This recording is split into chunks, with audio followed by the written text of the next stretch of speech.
everybody, thank you for joining me here on Messy Girl Crafts. My name is Ashley. If you're new here, welcome in. If you're a returning subscriber, welcome home. Today I'm going to be working on my final Jaded Gem Shop mini sushi canvas. I have been putting this off all month. It's currently August 17th on a Sunday, and I was like, Ashley, remember when you told yourself that there was no way you were going to leave the month of August without finishing these minis? And then it was the middle of the month and I panicked and I was like, I haven't finished these minis. I finished all the other ones. The other ones are done.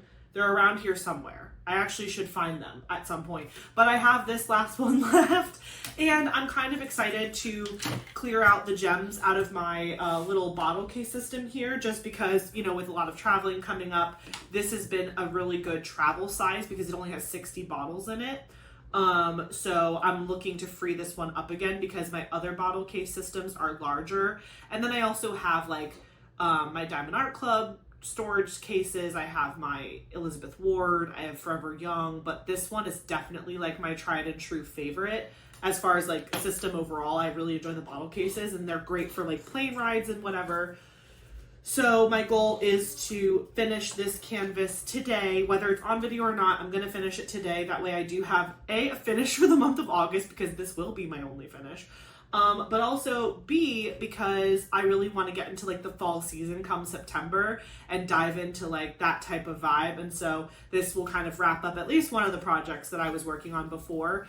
In addition to that, you know, and we'll get into it when we talk about like diamond painting stuff. I'm just excited to kind of like work through. I'm just looking at my giant like whip list over here. I'm excited to go back to working on some of my whips that I already have going. I did get to work on the Sally, the Jack and Sally, it's Zero and Sally. It's called Embrace of the Pumpkin. That was what I did in my last whip and chat, and I almost had that. I think it's the second or third row. The third row. Almost got the third row done. So that one's actually working up really quickly. It's a round diamond painting. And so I think I'm going to save that one to work on. Again, I'm not going to keep working on it right now for the rest of August. I think I'm going to save it for like fall season because it's more of like a Halloween diamond painting. But anyway, so I'm going to be working on my Jade Mini. I have all of my drills in here. I have this really cute, whatchamacallit, Bijou Bliss tray, magnetic tray. They're my favorite trays right now. And then I had this all packed up. I actually got this little bag from when I unboxed my, oh, what group was this? This was, not Captured by Radiance. This was Diamond Artisan Shop. When I unboxed Diamond Artisan Shop, both of my kits that I had gotten separately, each came with these like really cute little bags, and I've been loving it for just like putting stuff in here when I travel. So like it was able to fit everything. It fit my little trash mini tray that I have. It fit my pen. It's got putty in here. It's got a little wax. It's got my Lego separator, which I use to open up my Elizabeth Ward and Diamond Art Club storage unit, storage containers. And then I have this little Oraloa bag. I love keeping these like little bags that come in like kits and stuff. I have this Oraloa bag, and inside of this bag has all of like my other tools, like my straightener, a pen, tweezers, another diamond painting tray or diamond painting pen. This one's from Elizabeth Ward. Or no, Elizabeth Ward, what am I saying? This is from, I said Elizabeth because it's Elizabeth, but this is from Enabler's Outpost, which is owned by Elizabeth and her husband. But yeah, so I have some just really good goodies, and it wasn't full to the brim. Like I could keep putting things in here. So I'm just going to put some of it back so I don't lose it all. But I'm kind of testing out different like ways to organize myself because, again, with travel coming up, I want to get better about like dedicating certain supplies and things to like, this is my travel set of supplies and then this is my home set of supplies. I've talked about it before on the channel, but like I already am like that with my personal stuff. So for my personal items, I like to have a set of items that I travel with, like toothbrush, toothpaste, like shampoos, conditioners, like mostly toiletry stuff. Like I don't like to take my stuff from my house and travel with it because then when you get home and you're exhausted and like you don't feel like working at putting everything back in where it goes before you like can live your life again and go back to work. I like to just like have my travel stuff separately. That way I don't have to, it's like one less thing I have to unpack. I'm trying to figure out, once we finish moving some things around in like the bedrooms and stuff, because we still have a little bit more of that to do next weekend. I'm excited to kind of get my master closet in like a good spot where I have all of the storage spaces I'm gonna have at that point, and then from that point forward I can really figure out like, okay, this little corner of my closet's gonna be where I put like all of my travel gear, and like this corner of the closet's gonna be all like my work stuff, and like this is gonna be shoes or whatever. So I think like my closet's in a decent place right now, but there's a dresser that is in Eli's room that is going to be moved into our master closet, mostly so that Eric has somewhere to put his stuff. I think I've mentioned it before, but like Eric likes to, I don't know that he likes to, but Eric tends to like fold his clothes and put them in drawers, and I tend to hang my clothes, and I just like to see my clothing. Like I feel like I'm much less likely to wear something if it's folded in a drawer. But we're at the point where I really do need to like not hang every t-shirt I own, or like this is just like a regular bummy tank top that I have, but it was hung up because I just like to see it. And I'm like, ooh, I want to wear this today. Like I see it. Opening an overstuffed drawer just brings me pain in my chest. And so I don't tend to put many things in drawers. I put like, we have those like 12 by 12 soft bin things, you know, like the things that'll go in like the cube storage. Like you have those like square storage bins that you'll put in there. We have one of those in our closet, and that keeps like all of our socks, underwears, undergarments, whatever, stuff like that. That's different because like you need to put that stuff on, so you're gonna just go. But I like that because I just go and I just grab a pair. I'm not precious about like coordinating or any of that stuff. But when it comes to like my clothing, the only other thing that I really put in drawers is like shorts and sweatpants and like bottoms, really just bottoms. I really don't hang a lot of bottoms unless it's a skirt, but I'm not really a two-piece person when it comes to like skirts. I don't own a lot of skirts. I own mostly dresses and then tops and bottoms, like shirts and shorts and stuff. So I told Eric that when we moved the when we moved the dresser from Eli's room into the closet, he could use that entire thing for himself. And I think that will help free up a lot more space in the matching dresser. So like the one that we're moving into the closet is like a tall boy one. So it's like skinny and tall. The one we have in our bedroom is like long and short. So the long and short one that's already in our bedroom underneath our TV, that's going to be one that I use now for like, again, I'm going to try to be good about it and like fold my like t-shirts and stuff. Like I wear them all the time, so like the thought of having to fold everything instead of just hang it up when it comes out of the dryer, plus I feel like it gets less wrinkly when you hang it up. I'm just being a baby. But let me know in the comments, do you prefer to fold your clothes or do you prefer to hang your clothes? Just taking a little poll.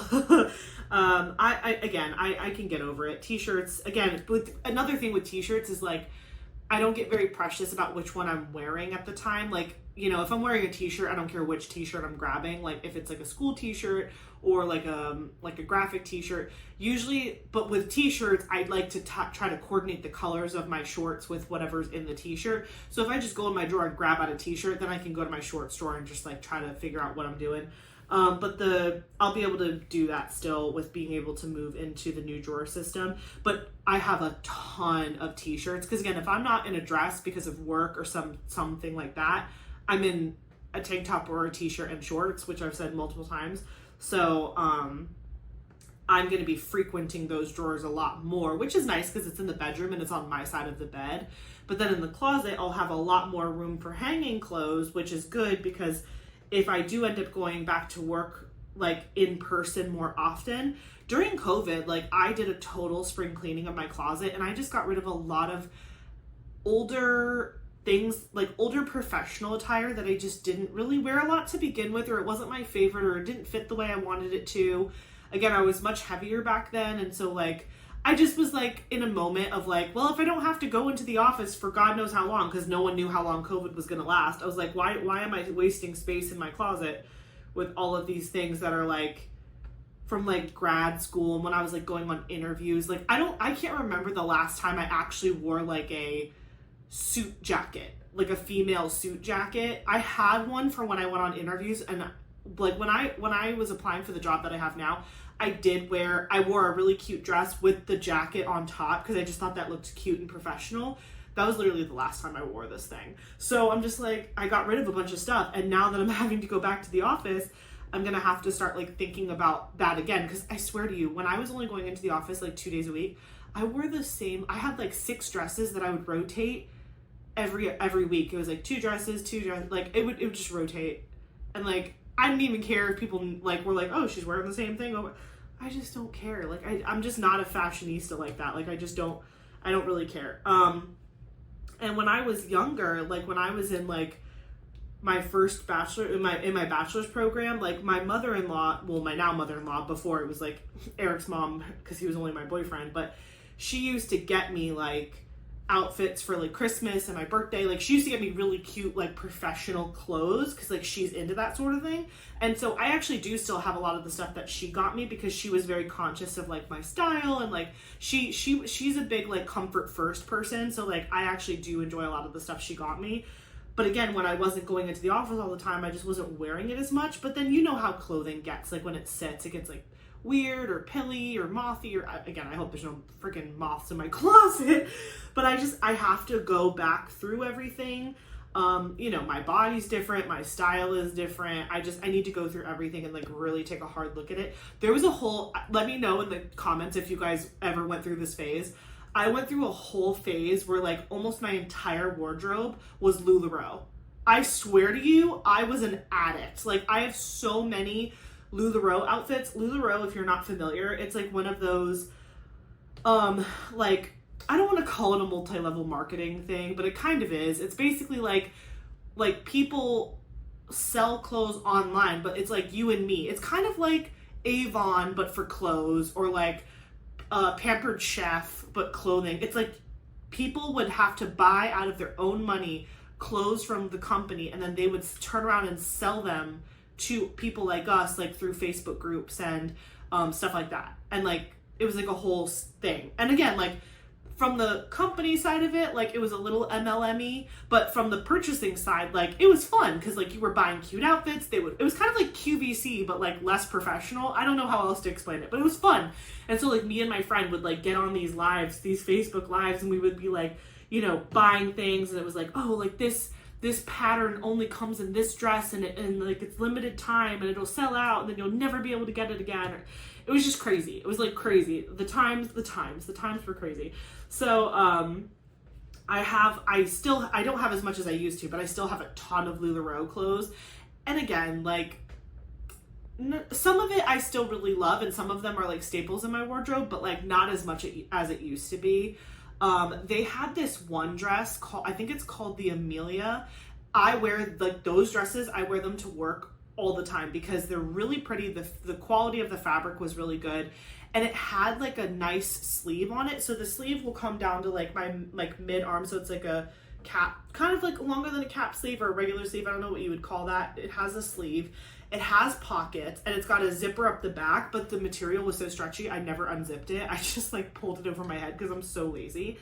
But yeah, I really enjoyed the Amelias.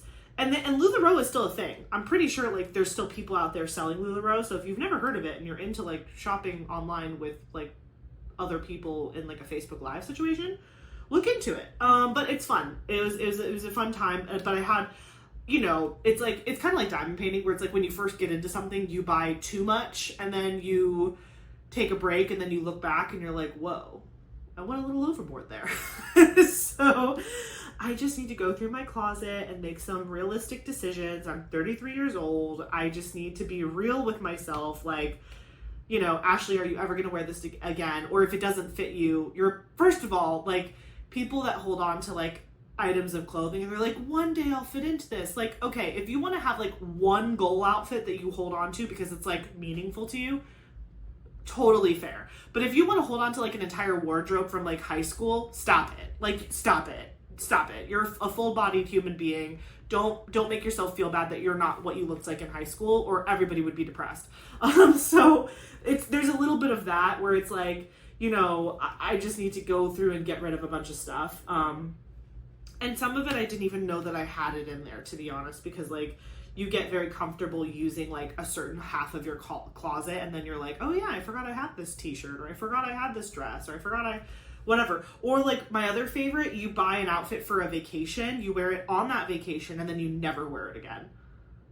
I have lots of like tropical dresses that are like that, and I am so not that person. Like, so yeah, a long story long, I just need to go through my closet, but I don't even know where we started with that, but I was just talking about moving the dresser out of Eli's room and getting it into the closet and like organizing some stuff. Speaking of organizing, this whole situation back here, after I film today and I eat dinner, that's probably going to be my like evening project for this Sunday, because it's like casual. I can have like a movie or a show on my computer playing while I like organize, and I actually enjoy organizing. It's like fun for me.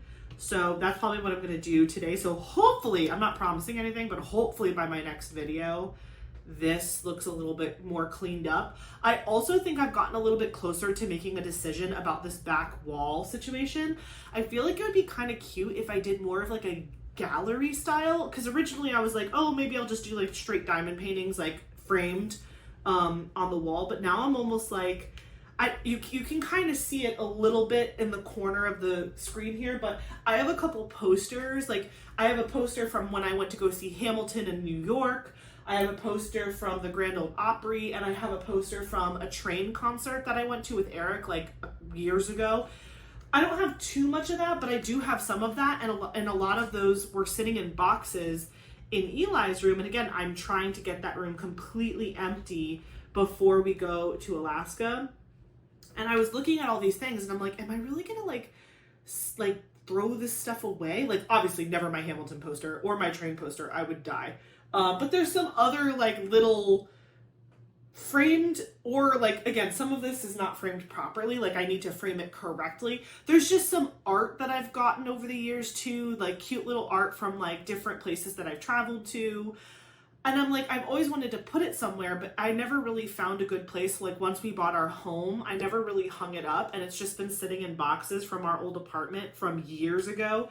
That's another like come to Jesus moment that I have to have, is like, okay, like, again, this is art that you had from like your first apartment with your husband, like, or boyfriend, whatever.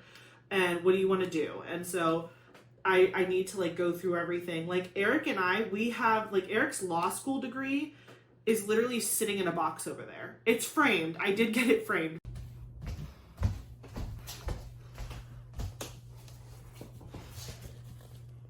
Liar! But it's sitting in a box, and I'm just like, that needs to be hung up somewhere. It's not going to be hung up in here. I think we've figured out we're going to hang both of our degrees over his desk. Because like my office at work, it's like basically it's like a fancy cubicle. The ceiling, the walls do go all the way to the ceiling, and there's like a sliding door, but it's still like that cubicle push pin wall situation. So like, I'm not gonna hang up my like heavy degree on a push pin wall and then like one day come in and it's on the floor. Do you know what I mean? So I don't see myself putting my degrees up in an office unless I was able to like actually nail them to the wall, or get one of those like stands where it like sits in it, which I don't have enough space for that where I am right now. So, I think Eric and I are going to hang our degrees in the bedroom over his desk so that they're in there. Maybe, I mean, since this is now kind of my office, like maybe I will hang my degrees in here, but maybe not. I don't know. If I do, they might be off camera. So we'll see. But like, those are some decisions that we have to make coming up. But after I film today, I'm definitely planning to like go through these cabinets and make some final decisions about where these shelves are going, because again, we have a lot of the shelves piled on top, because I've been like wanting to like make a good decision about what the height of the shelves are. It's not that I can't move them in the future, but these are built a little bit more sturdy than like a typical Billy bookshelf. So it's not like those little pins that you just pull out and it's easy to like change the height of the shelf. They're a little bit more secure than that. And so it takes Eric to like get in there with a pair of pliers to like rip the little thing out of the inside of the cabinet. And I just don't want to do that too many times, because I don't want it to like lose its structural integrity or whatever, or I don't want the shelf to get like broken or whatever. So I'm kind of wanting to make some final decisions about the height of the shelves inside the cabinets and like where everything is going to go. There's a bunch of stuff on top that also doesn't belong there, like the octopus. Like, he needs to get moved somewhere. There's just a bunch of crap there. There's just a bunch of stuff that we just threw up there while we were cleaning, and it needs to be kind of moved to the side. So we'll work on that. I'll work on that after today, after I eat something. So before I was gonna say before I get started, but we're already like started. I just wanted to say thank you guys so much for how kind and thoughtful you were in the comments last week on my Whip and Chat when I was kind of talking about just my fears about going back to work and stuff after I have Eli. I don't know. I'm still not 100% with like my feelings yet, but it did feel a lot better to like hear your guys' stories and like what you guys had to do and how you handled that. And again, like I said last week in the video, I know that there are so many of you guys who did not get to spend a lot of time with your children. And then there was a couple of you that were like saying you were from other countries where you get to spend a lot of time with your kids, and that's a huge benefit for you. And for that, I'm so happy. I'm so happy for you guys that some of you did get to have that opportunity. And again, I'm so incredibly blessed to have a mom who's super willing to step in and just like be that daycare for me while my son is still like, you know, just going through those first 2 years of like just living life and exploring and learning and growing and whatever, developing still. So it's just like, I really shouldn't complain at all. But it was really helpful to hear you guys just speak encouragement and also just say like, you know, that you were understanding and like, yeah, it's hard, but again, like look at the bright side. You have your mom, you have a good job, things like that. So I really did appreciate everyone's comments last week on that. Also something that kind of helped my mood on that a little bit is, so that video went up on Wednesday last week, but on and I had filmed it like the Sunday before, but on Thursday of this past week, I was off that day, but there was a meeting that had been put on my calendar, really on my team's calendar, and it was like touch base, and I was like, what does that mean? Like, has anybody else, any of you guys, have you ever had someone put a meeting on your calendar from like a leadership person, and they like, the title of the meeting is very vague, and you're not really sure what's going on, and like you get paranoid about it? That is what literally happened to like my whole team. Like we got a meeting put on our calendar by like the dean, and there was an HR person that was put on the meeting invite as well, and we were all panicking. And it turned out to be good news. We did get a little bit of a raise, which was really awesome. And again, it just reaffirmed to me that like I'm where I'm supposed to be. I'm doing what I'm supposed to be doing. I'm providing for my family. Again, millions of women go back to work successfully. My mom went back to work, and I have never once been resentful that my mom was like not there when I was like drooling. You know what I mean? Like I don't even have, truly, I don't like have memories of like being like, oh man, like, you know, like my first memories, like I think my very first memory might be from when I was like 3 or 4 years old, but by then like I do have memories of kindergarten. So really like my strongest first memories are when I was going to school or like going to pre-K or like whatever. So it's like I just need to embrace the fact that like Eli's not going to know, you know what I mean? Like, I mean, he'll know, but like he's not going to be like, man, where's my mom? Why isn't she changing my diaper? Like that's not real. That's not real. Obviously, like being the adult in the situation, you'll remember and you'll be sad that you're missing stuff, but like, it's fine. I'm going to be fine. And again, like, I just want to be able to provide the best life possible for my son and my family. And so I know I'm in the right place to do that. And I'm just going to keep working towards doing that. And again, who knows what the future holds, but right now I really do think I'm in the best place, and where I need to be. So I'm just gonna keep being positive about that, and we're just gonna keep moving forward on that situation. But yeah, so it was kind of nice to like go to work and just be like, well, again, I wasn't technically working that day, but I went to that meeting because I was like, are we all getting like fired right now?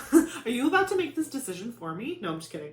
But it ended up being really good news, and the paranoia was for nothing, and I'm just really grateful to work for the place that I work for, and they really do take care of their employees. And you know, I have some like, nowhere is perfect, right? Like no boss is perfect. I'm not perfect. And I've learned, and you know what's funny is it reminded me that the grass is not always greener on the other side, because we've had several people leave our department for one reason or another, whether they didn't get along with their supervisor, or they thought they had a better opportunity, or they were struggling with some decision, or they wanted more money and they left.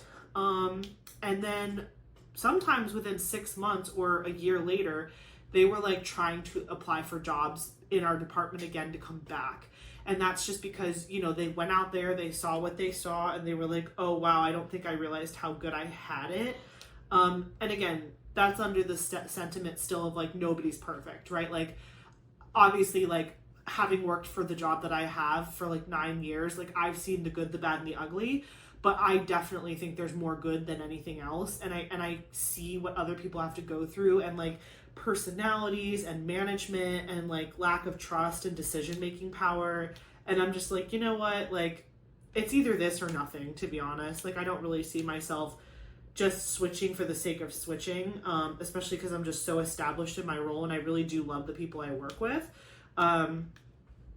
But under the statement of, again, nobody's perfect, and I know that sometimes I'm going to have bad days, and sometimes I'm going to get like annoyed with people or have issues with people, or I'm not going to like a decision that the college has made. But at the end of the day, like, it's still way better than what other people are experiencing elsewhere, and I just need to be grateful and humbled by that, because it could be worse. It sure could be. And I don't want it to be. So that's kind of where I'm at now. But again, it took a little bit of digesting to just get to that place.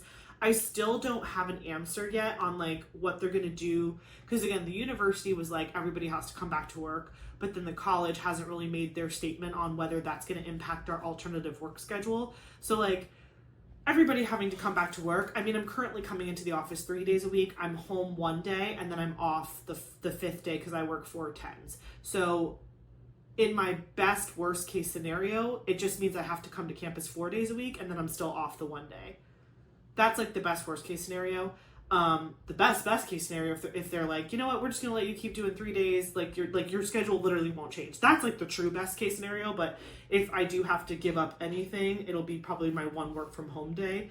But I'm sure they will allow like situational remote work for like situations that are like, oh, I have like a plumber coming to my house, or I have something being delivered that I have to sign for, or whatever. Like, I could see like that flexibility with my boss, at least being like, oh yeah, like, you can work from home today because you've told me about it, and I know it's because of this specific reason. It's not just like an everyday situation. Do you know what I mean?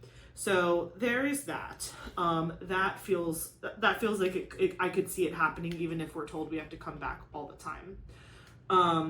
The week was pretty tame. Other than that, though, nothing really crazy to report. Well, okay, nothing really crazy to report work-wise, other than like we got a raise, which was exciting. But Monday and Wednesday, I had to go into the office just until like 12 o'clock because I think I've been mentioning it to you guys before. Like, our building is under construction. Well, they're building a new building next to our building, and so essentially last week they were like this is what they said. They're tying the buildings together. I don't really know what that means in construction language, but that's what they told us they were doing. So they were like, Monday after 12 o'clock, like, we need everybody out of the building because like we're gonna turn off all the power so they can do all these things and fuse the buildings together, because there's gonna be like walkways between the buildings so you don't have to go outside to get to the other building.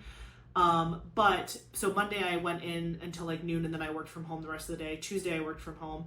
Wednesday we had like a big training day, not in our building, but we actually went over to like the student union, and we like had like a training day for something else. So I was there till about noon, but they fed us, so I was happy. I was like, if you're gonna do like a half or full day training, as long as you feed me, I'm literally not gonna complain. So we did that, which it was really good actually. We learned a lot of cool stuff. And then yeah, I was off on Thursday, and then I worked from home on Friday. So it was a pretty quiet week as far as like work is concerned. School is back in session on August 25th, and I'm so like K through 12 has already gone back to school at this point, so I've definitely felt the traffic difference, which is just like the worst, because it does eventually get better. Like, it's just that those first initial weeks of everyone going back to school at the same time, where it's like the road is just like the most annoying thing, and there's just like traffic everywhere. But everyone kind of falls into their routine or whatever. and it does start to get better, but we're in those beginning stages of where like it's not better and no one remembers how to drive or go to school. But on top of that, on August 25th, the college goes back into session, and so that's going to be like a whole nother situation.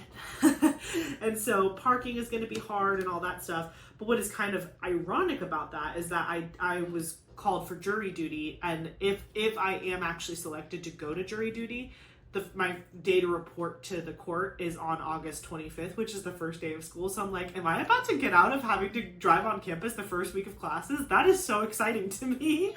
So we'll see how that goes. But yeah, school's about to be back in session, so it's going to be busy. But again, otherwise a very quiet week. I think next week on campus is when all the students start to like move in.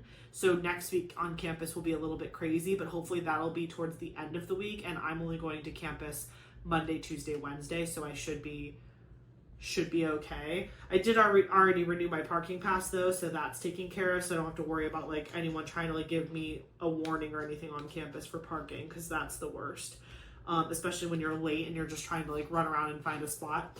I will say though, Thursday was a time. So my Thursday was my day off. I went to that little meeting. That was great, right? Got a raise, super exciting. I filmed on Thursday because I always film on my day off, so that was great. Did some editing, whatever. Then Thursday around like 2 or 3 o'clock, it was probably like around 3 o'clock, I was like, okay, Eric's not going to be home till 6. I have like a couple phone calls to make and stuff. Like, I'm just going to do that now. I don't know if I told you guys this story yet, so I'm just going to tell it from the beginning, and like if it's a repeat for you, sorry. But essentially, when I was 10 weeks pregnant, I'm actually, by the time you see this video, I will be 16 weeks pregnant, which is insane. I'm still feeling great. Also, like, my day 2 hair is looking super good. I washed my hair yesterday, so I feel like day 2 hair is like the best hair. I'm feeling good. I'm feeling healthy. I have high energy. I don't really feel like I lost my energy at all throughout this pregnancy, which they say is common when you're pregnant with boys. I just feel good. I feel really good. I feel good in my body. I can't tell if I'm showing yet. I'm like, am I just fat or am I showing? That's like my phase of my physicality right now. But like, otherwise I'm great. I'm hungry and I get tired earlier than I used to. That's it. But anyways, Thursday was a journey. It was probably the first time that I can legitimately say that my pregnancy emotions took over my body and I was like sobbing uncontrollably. And I was like, I normally would not react this wildly, but because I'm pregnant, I'm like full, like sobbing with my chest. Anyways, so if I didn't tell you the story already, 10 weeks pregnant, I got blood work done because they were going to do genetic testing, and they were going to find out the sex of the baby. So it was a blood draw. They sent it to a lab. You get the results online. When I went to go do the blood draw, the whole appointment was 15 minutes. Okay. The whole appointment, it took 15 minutes. I went there, they checked me in, I got my blood drawn, and then the girl hands me like a little card. I actually have the card, it's like sitting in front of me. They hand me this little card and they're like, okay, here's the company and the website. You go onto this website and like, this is where you'll get your results. And I was like, okay, like great. I've never been pregnant before. I've never had a baby before. I don't know how any of this works. So I'm just like, okay, yes, ma'am, I will go do the thing you said. And this was like not my doctor that drew my blood. This was like some medical assistant, right? So like, again, she was super nice and I thought she was knowledgeable. So I just was like, okay, like this is what I do. So I take the little card from her. Obviously I already got my results. Everything came back really good. We found out he was a boy. And all of my genetic testing came back like good. Like I wasn't positive for any of the chromosome disorders. I'm not a carrier for anything that they tested for. It was like a really positive, good thing. Then, I don't remember why, but I decided to log into my insurance website and I was like just looking at my like stuff on there, because it's a little bit different when you're, and again, this is me speaking only from my experience because this is definitely the first time I've ever been pregnant or had to deal with any of this. I don't know if you guys had to deal with the same thing when you were pregnant, if you've ever been pregnant or had a baby, but essentially your first appointment, like when you find out you're pregnant and you make an appointment with your OB, that first appointment is like basically just to confirm that you're actually pregnant. That's really what they're doing. So like they're going to do an ultrasound and they're going to take your blood and they're going to do a bunch of things just to confirm like, yes, you are growing a baby inside of you. Like this is real. You're not just having an irregular period situation. So that's what they did. So like I went in, they, you know, I mean, you guys know I'm pregnant. Like they did an ultrasound. I have pictures of him in my belly, like the whole thing. It was great. Sorry, I'm just getting rid of this one because it has a little tab on it. So whole 9 yards, everything's great, but that first appointment is not technically like one of your pregnancy appointments. It's like just a regular appointment as if you were going to the doctor and you're confirming that you're pregnant. And then once they confirm you're pregnant, every appointment after that is like an OB pregnancy like appointment. It's like a special, like they put it in kind of like a package. The way they phrased it to me was it was called like a global prenatal bill or something. Like, so that first appointment was not part of that, but every appointment from like that point on all the way until I give birth and like my 2 postpartum appointments that I'll have, that is all going to be this one global bill, right? Like they're going to just basically be like, this is how much you owe based on your insurance. It's a global bill. Obviously, if you need additional screenings or if you need special care in the hospital, like if your baby has to go to the NICU or you need emergency stuff that's outside of the norm, you might have to pay extra for that through your insurance. But like, this is the big bill that we're gonna give you for all of your doctor's appointments and all of your stuff from us leading up until your birth and 2 appointments after. And I was like, okay, great. So they give me what that number is and it's a very reasonable number. And I'm like, okay, this checks out. Great, great, great. So I logged into my, online portal for my insurance, and I had saw that they charged me 2 things. They charged me for an office visit and then an imaging service. And this was for my very first like 8-week appointment confirming my pregnancy. The charge that I had on there from the imaging, I was confused about, but then when I called my insurance company, they were like, well, again, that wasn't part of your global prenatal bill because that was just us confirming your pregnancy. And so you just paid like your normal rate that you would pay for getting imaging done. And so by paying this, like you did meet your deductible. So now if you get additional imaging done like throughout the rest of this year, you're only going to pay your 20% co-insurance. And I was like, okay, fine. But I was really confused about the office visit part, because the office visit, they tried to charge me like $141 for an office visit. I was like, I get that this is not part of the global pregnancy bill, whatever, but like, if I go to the doctor, even if it's a specialist, so if I go to the doctor and it's just like a regular doctor, like my primary, it's $15 for my copay, and then specialists are $25 for my copay. And I'm like, all right, cool.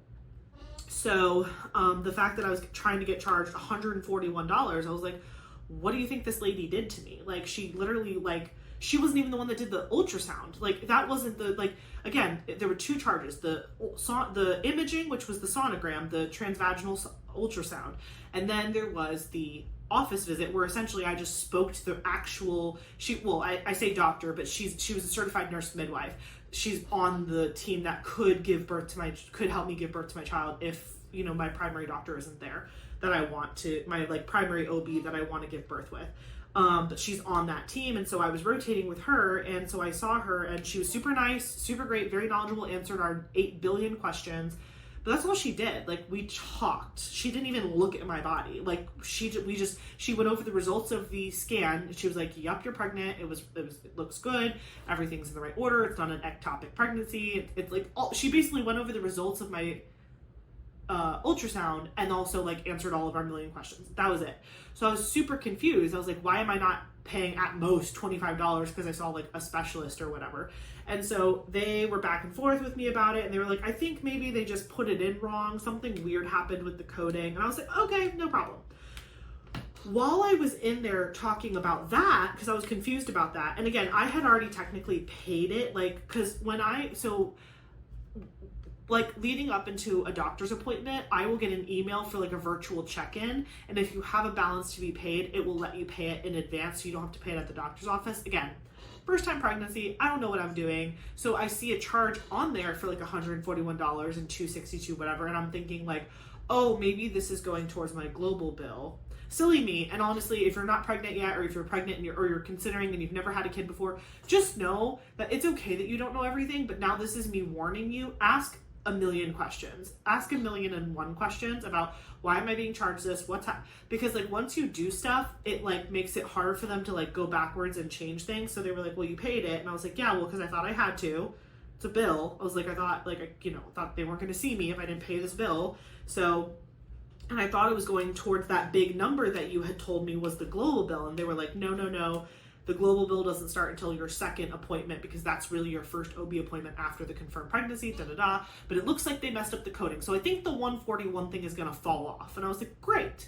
And they were like, the other bill for the imaging, that stays because you hadn't met your deductible yet for the year for imaging. So now that you have, everything else will just be 20%, which is going to be like $12 or something crazy. And I'm like, okay, great. Because I have an anatomy scan, like the full anatomy scan coming up. You're supposed to do it at 20 weeks pregnant, but I'm going to do it at 21 weeks because 20 weeks I'll be on the last leg of the cruise. So when I get back from the cruise that week, I have a doctor's appointment, and that's like the full-blown anatomy scan for like the baby, measuring him, getting all the things they need to know about him, whatever, making sure he's growing well, his spine is strong, yada, yada, yada. But that's another ultrasound. So I'm just like, I'm not trying to be charged, almost $300 every time I have an ultrasound. Like, that's something I should be told ahead of time.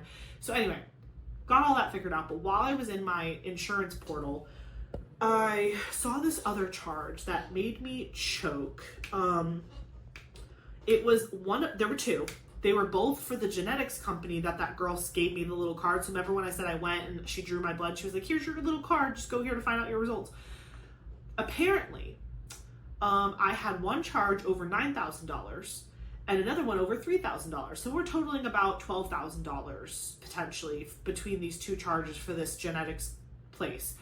And I was like, what the what? Like, I was like, huh? I was like, I have really good insurance. Like, I have state insurance, like really, really good, like whatever. So I'm just like super confused. I'm already on the phone with this woman who is super nice from the insurance company. I was like, what the heck is going on with this? And she was like, oh, well, she was like, you chose out of network. And I was like, what? First of all, what?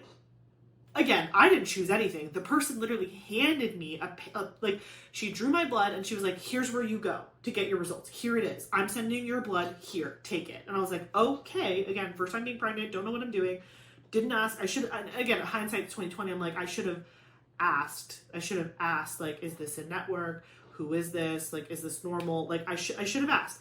But the woman on the phone from the insurance company was like, well, yeah, that's an out-of-network company. And so we don't cover that. Like, it's like it's like your own deal. Like there's some of the stuff that they cover, I guess, like, but it's like pretty much out of pocket. And the stuff that you're paying is not going towards like your out of pocket maxes or deductibles or anything because they're not an in-network provider. It's very obnoxious. And so I'm like, and I told the girl on the phone exactly what happened to me. I was like, I went to get my blood drawn. She handed me this card. And I was like, what should I have done? And she was like, well, you have an in-network option for Quest. And I was like, you have got to be kidding me. I like get heated just talking about it because it just makes me so mad. Quest Diagnostics is who I have used my entire life. All of my medical things for anything related to like blood draw, I have gone to Quest Diagnostics, including my first appointment when they confirmed my pregnancy. They sent my blood to Quest. They even asked me, they're like, you want Quest, yeah? And I was like, yes. They're in network. Duh. Like, and one of the first appointments you have after that initial, like, confirming you're pregnant appointment is a telehealth appointment where they confirm all of the stuff with you. They're like, okay, this is your insurance. We ran it through this. I had a phone call with like a financial billing person, and they're the ones who said, like, we ran your insurance. This is what your global bill is going to be. Like, I felt like they really had it together. I really felt like they understood the scenario, and like they knew who my insurance was. They knew who I wanted to use. And this girl hands me this little card for a, I guess, private genetics company. And I'm like, I'm pissed. I'm so mad. I'm like, I was not properly educated by my provider on the fact that this was an out-of-network option. And I definitely would have chosen Quest, obviously, if I could have, because they are in-network, and I already have told my provider that this is who I want to use because of my insurance. So why would they have sent all of my other blood work that I've had so far in my pregnancy to Quest, and then all of the sudden for genetic testing, they change their mind and send it to this new place? And I'm just like, so upset. the girl on the phone with me was like, oh, well, maybe Quest doesn't do genetic testing. So I was like, fair. I literally Googled it. First thing that came up, yes, Quest does NIPT testing, which is like that genetics test for like it's the genetics test for when you're pregnant to make sure your baby's not predispositioned for like a bunch of that stuff. It like was the first result that came up. It was like, yep, we do that. And I was like, I literally took no energy to Google that, and I found the answer I needed. There's no way that this medical organization wasn't able to do the research to find that out. I figured it out. You asked the question, I Googled it, I found the answer on Quest's website. So it's not like it was just like some blog where someone was like, I think they do it. No, like it was on Quest's website. Like, yes, we do this. Yay, so exciting. I was so mad. So I was like, well, what can I do? Like, again, it's not that I can't afford it. It's that I shouldn't have to pay a bill like that for something that I was not properly educated on my choices. Like, that's not fair. That's not fair to any patient that is being misled by their provider. You're supposed to feel comfortable and safe with your provider. And again, I hate saying the word provider because this wasn't my doctor that did this to me. This was a medical assistant. Some little girl who was drawing my blood that probably didn't know what to do or wasn't paying attention or wasn't properly trained on how to handle these situations. Like, again, it could be any multitude of reasons. But I was like super upset, and I was like, what can I do? And she was like, well, you can appeal the claim. You can submit an appeal to the insurance company, which was the girl I was talking to was representing the insurance company. She's like, you can write an appeal, explain the scenario, and then they'll let you know like if they accept your thing or not. And I was like, okay. So literally that day that I was on the phone with her, I wrote like a whole page of like everything I just explained to you. Like, I wasn't properly educated. They knew who my insurance was. They've previously sent my blood work to the correct place. So I don't know what's going on here. Like, I kind of feel like they were trying to make a buck off of me, and that's not fair. Like, that's not fair because I wasn't properly educated of my options. And obviously if I would have been told this or this, I would have picked the in-network option. Like, I'm not stupid. So I was just baffled. And so I did that. I submitted the appeal. The woman was like, it could take up to 30 to 45 days for them to process it. I was like, cool, fair enough. I hadn't even gotten the final bill from the genetics company yet. So I was like, I don't even know if this, like, cause she was like, even though it says your cost is 9,000 plus, 3,000 plus, like it says that, but like, it might not actually be what they charge you. So I'm like, oh, so maybe they'll charge me like $150. She's like, technically it's possible, but like, I doubt it. And I was like, okay. So the bill had not come in yet from the genetics company. And I was like, okay, like whatever. And yeah, Thursday got rough because Thursday I was like, okay, I'm going to check to see like if the claim has moved anything or if the appeal has a note on it. The appeal was denied by my insurance company because they're like, well, you went to an out-of-network provider and we paid it. And like, the insurance company was like, well, we didn't do anything wrong because you went there, you got the service, we paid for our part of the service, check.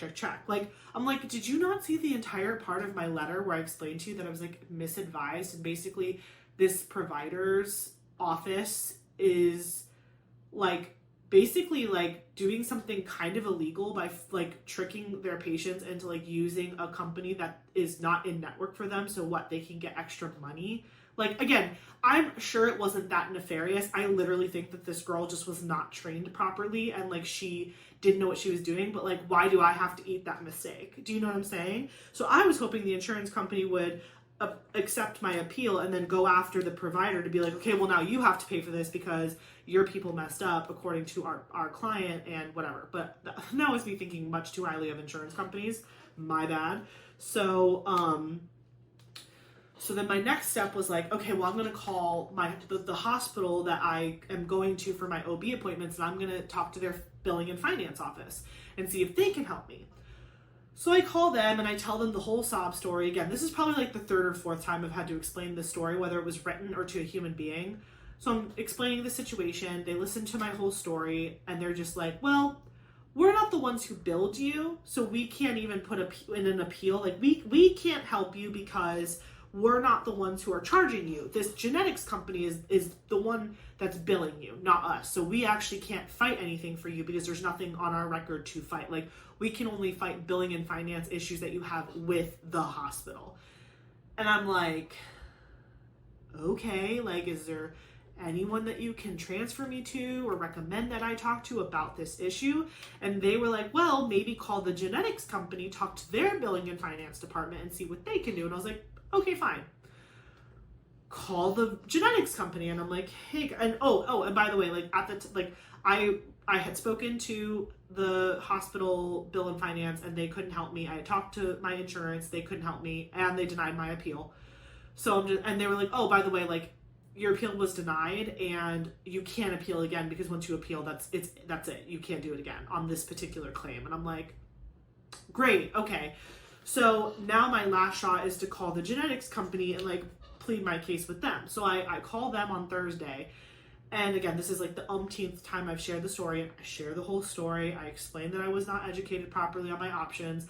I had no issues with the service I was given, but I don't think it's fair that I'm being charged all of this money, which finally one of the two bills came in because there was technically, they ran like two different genetic tests. One was a chromosome test and the other one was like a carrier test.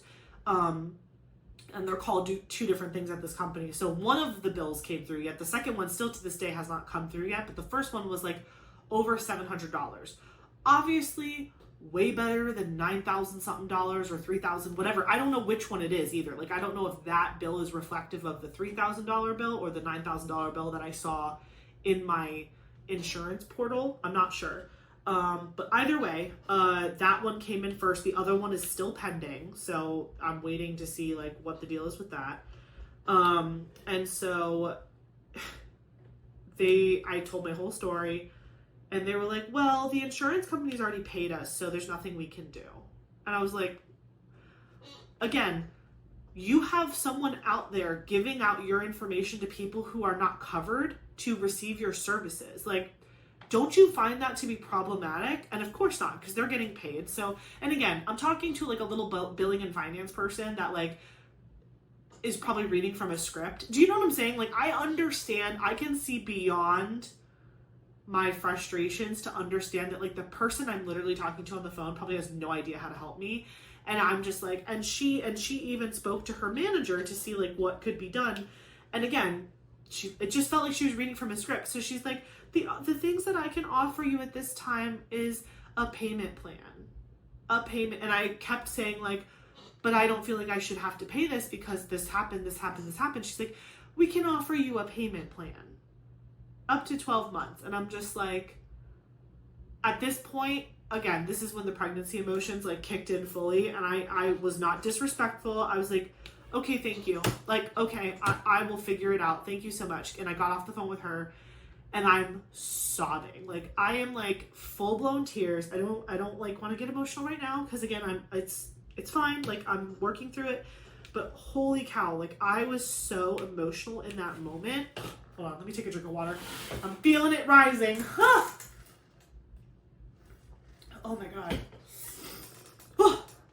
So I was super upset and I was like crying and I was upset and I was like, you know what?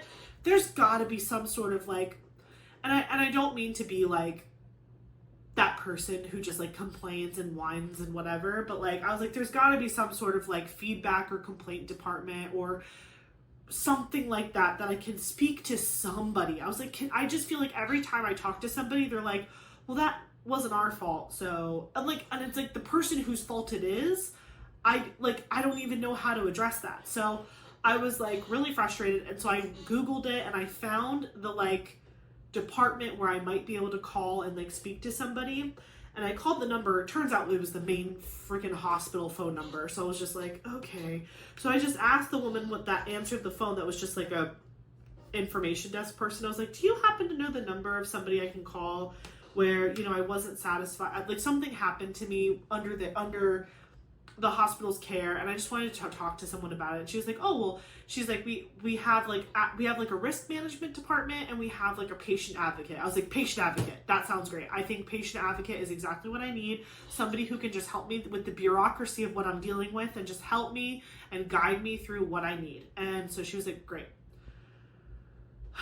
So she forwards my phone call, and I get a voicemail, which is fine. I get it. Not everyone's sitting at their phones all the time. I got a voicemail, and I proceed to leave a voicemail. But again, this is now like the 10th time in the day. This was all like Thursday. This is like the 10th time I've had to share this story. It's kind of funny thinking back. Like, this girl probably thinks I'm cracked and need like mental health attention. I was like leaving the voicemail, and I just start sobbing. Like, I am like choked up boo-hoo sobbing my story to her. And I said to her in the voicemail, and I'm like, I'm so sorry if this sounds unhinged. Like, this is like just the 10th time I've had to share this story today, and it's like really getting to me, and I'm sorry, but like, this is what I'm dealing with. If you could please call me back, I would very much appreciate that. So I left that voicemail Thursday, and then I had a good long cry, and I called Eric. He talked me off because he was still at work. This all happened while he was at work. So like, I called Eric, and I was like sobbing, and he was like, oh my gosh, like again, he's just ready to like tear down buildings. He's like, who do we need to talk to? Should I call somebody right now? I'll call the hospital right now. I was like, no. Like, I'm calling you because I need you to talk me off the ledge. I'm not trying to put you on the ledge with me. Like, we all need to collectively take a breath. And he's like, okay. And I was like, I have a doctor's appointment next Friday, which I do. So like, this is Sunday. This Friday coming up, I have just like a normal doctor's appointment, and it's at the same location where this whole incident went down with the medical assistant. So I'm like, I talk to him, he like calms me down a little bit. He's like, it's okay. He's like, again, he's just so positive. He's like, we're blessed, we're able to afford the bill. God forbid everybody tells us to like get lost, and it's like too bad, so sad. He's like, at worst case scenario, we are blessed enough to afford it. It's awful what happened to us, but you know, at least like now we're going to be hyper vigilant, and we're going to ask every annoying question and be like, is this covered by insurance? What's my bill going to be? Is this in network? Like, we're going to just be so annoying for the rest of this pregnancy. And that kind of did make me feel better. I was like, okay, well, now you've caused me to be a problem child. That's going to be so aggravating. Every time you try to charge me for something, I'm going to be like, what is that? Again, the global bill made sense to me, and I'm not going to question that, but like, it got me thinking. Like, I have this anatomy scan that I have to go to after the cruise, and I was like, and the anatomy scan is not being conducted by the hospital that and like where my care providers are. They sent me out, and I'm gonna ask why. That's another question. I need to like write this stuff down.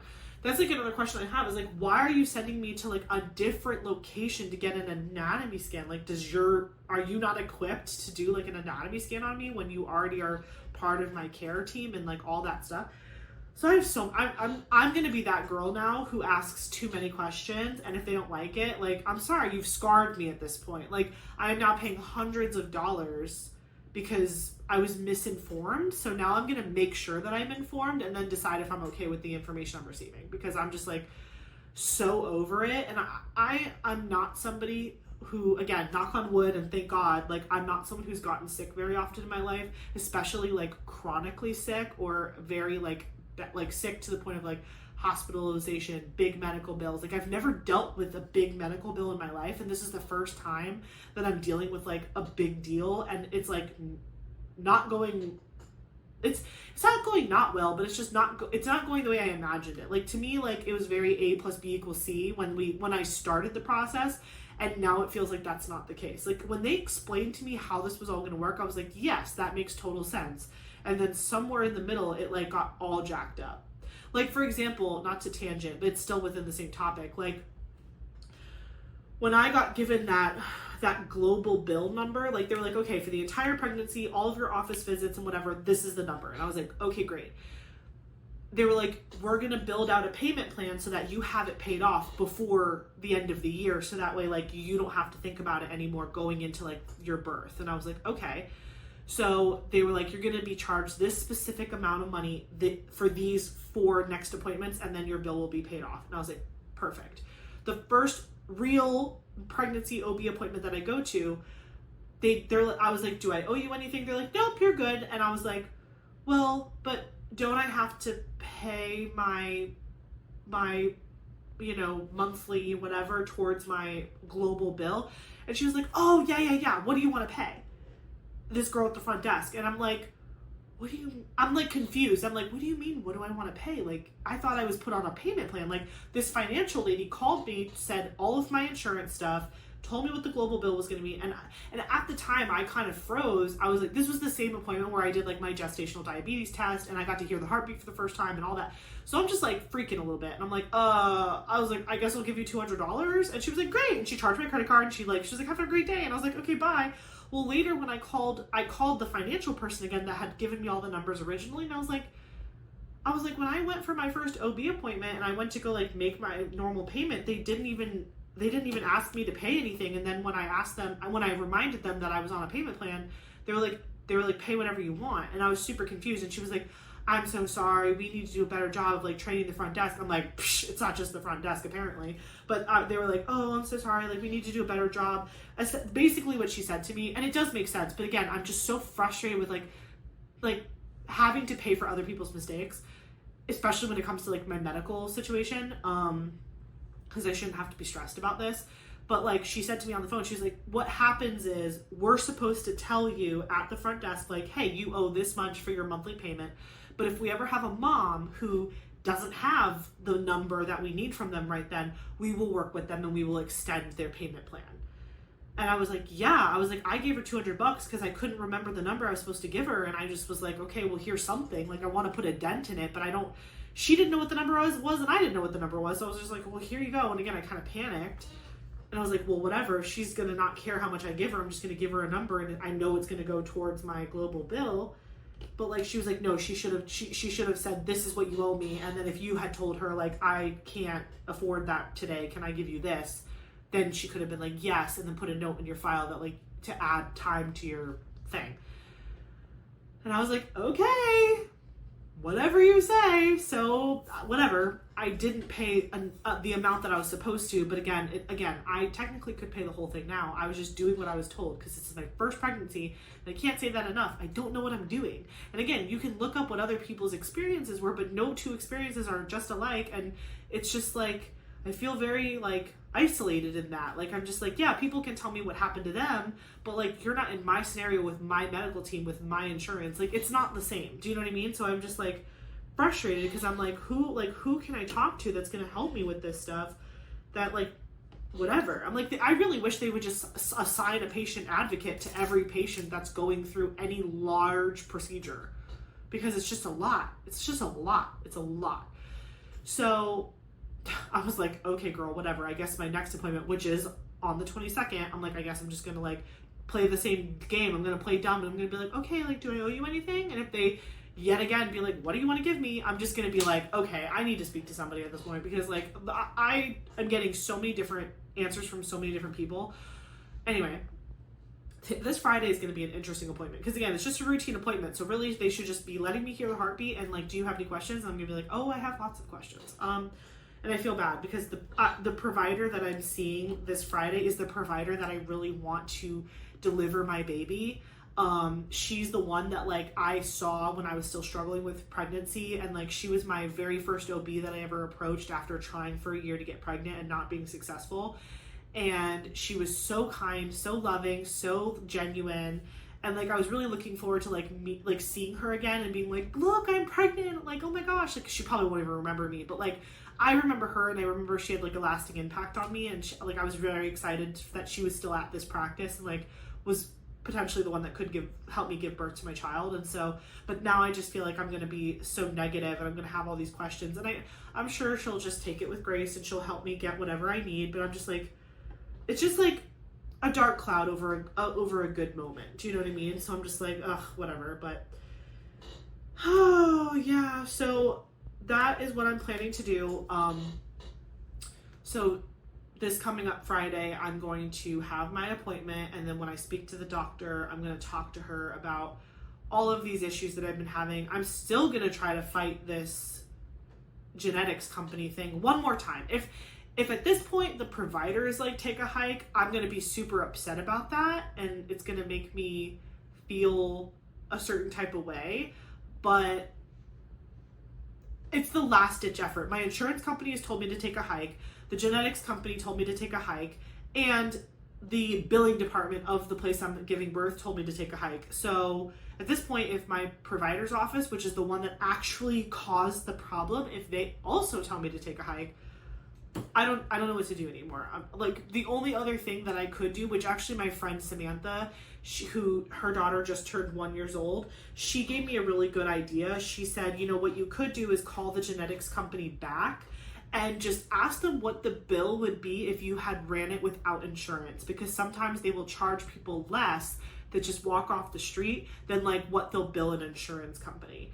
And I was like, that's not a bad idea. So if my provider tells me to take a hike, that's my next step, is to like call back the genetics company and just try to like play dumb and be like, oops, it was run through my insurance. I'm not sure that I meant to do that. Can you tell me what the out-of-pocket price would have been?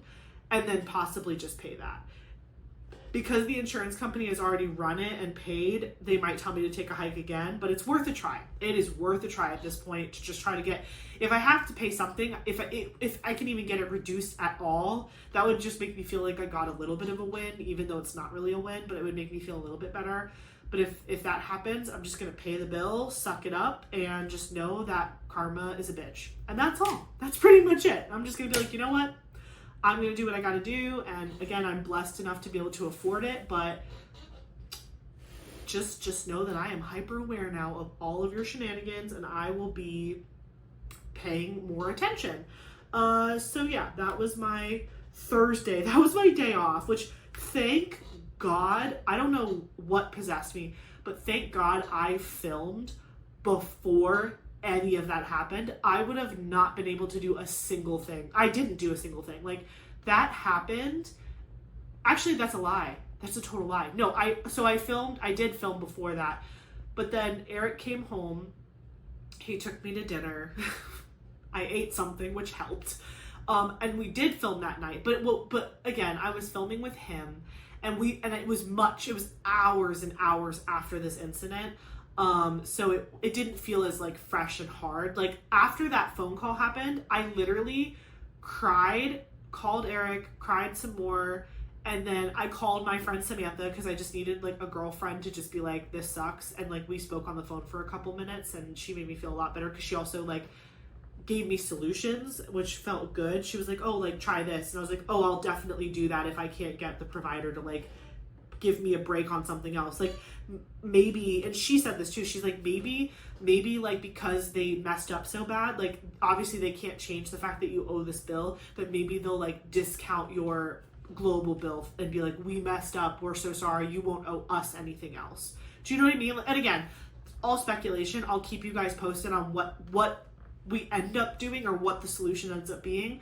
But like, that's step number one. My next step, not step number one, but like step number 87, is to talk to my doctor about it. Be like, this is what happened. I feel really upset. I'm probably gonna cry on Friday, which again, I'm pregnant and emotional. What can you do? But like, I really want to articulate myself well and not just seem like a crazy pregnant lady who's like crazy, but also like, it's like, you're screwing with my life a little bit here. You know, like, I've been dealing with this and calling people and trying to get it fixed. Every door has been slammed in my face at this point. So I'm just like, I'm going to get emotional. So I'm just going to, and my mom is going to be with me. So thank God, because I'll have like a support person there, because Eric and I talked about it, and I was like, I don't want you to have to take off of work for every single appointment I have. Just take off for the big one. So like, he's going to be there for my anatomy scan. He's going to be there when we tour the hospital. He's going to be there for every appointment leading up, like the month before I give birth. You have to have an appointment every single week. He's going to be there for every single one of those. But I was like, you don't need to be there for like the little 15-minute appointments where they make me like pee in a cup and they're like, yeah, you're still pregnant. You know what I mean? Like, we don't need that. Like, that's a lot of, and I want him to save his time so he can have a good long paternity leave with me. So my mom is coming with me on Friday, and I did tell my mom the story, and she felt really bad for me, but like, she was like, you know, let me know, like, whatever. And she's going to be there as my support system on Friday. And I know that she'll bulldog for me if I need her to. I can bulldog for myself. But, like, if I'm getting in that space of, like, emotions and, like, I need someone to help me articulate what I'm saying, like, I know she'll be there to, like, help me, you know, convey the message. And, like, she'll be there to be, like, I'm not going to be there alone is what I'm saying, which is good. But I really don't want to leave there like a sniveling mess. So we'll see. But yeah, that was the drama of Thursday. But otherwise, it was a very peaceful, quiet week. But yeah, just a little bit of craziness on Thursday related to just like insurance and pregnancy stuff and whatever. Friday though was a lot better. Friday, I worked from home, and then Friday night, I actually was able to get myself to the gym for like the first time in like what feels like over a month. Once I found out I was pregnant, it's not that I stopped going to the gym on purpose. It's just that like I got into this mode of like, you gotta get stuff done, Ashley. Like, you gotta work, you gotta do stuff. Like, you have to, like, get Eli's room ready, and you have to move furniture, and you're not feeling sick, so you have to do all of this, like, crazy stuff now, because once you're, like, super pregnant, you're not gonna want to do anything, and you're not gonna be helpful to Eric. And again, I know I'm fully crazy for saying all those things, but that's just where my head was at. So I was very, like, go on, like, we have to take the bed apart in the guest room, and we have to clear out his room, and we have to do this, and we're moving furniture, and we're moving the giant white thing, and we're like, all that. So I haven't been to the gym in a minute, and like, it was very much part of my routine. Like, I would go multiple times a week with Eric every week leading up to when I found out I was pregnant.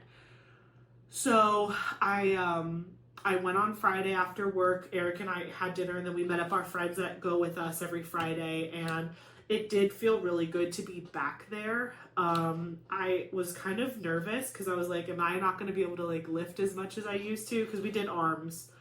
Because I feel like that's what I need. I need to work on my arm strength. And then I know like for pregnancy, you need to work on like your pelvic floor and all that stuff. But I don't think I need to go to the gym for that. Like, I can do exercises at home to work on that. But in the gym, like, I really wanted to, like, I want a strong upper body because I know that's going to matter a lot, like, when he's here and I'm carrying car seats and him and walking around and like, it's like I'm going to be up and pulling, I'm going to be using my arms a lot. And so I really want to make sure I gain that strength, in my upper body. So,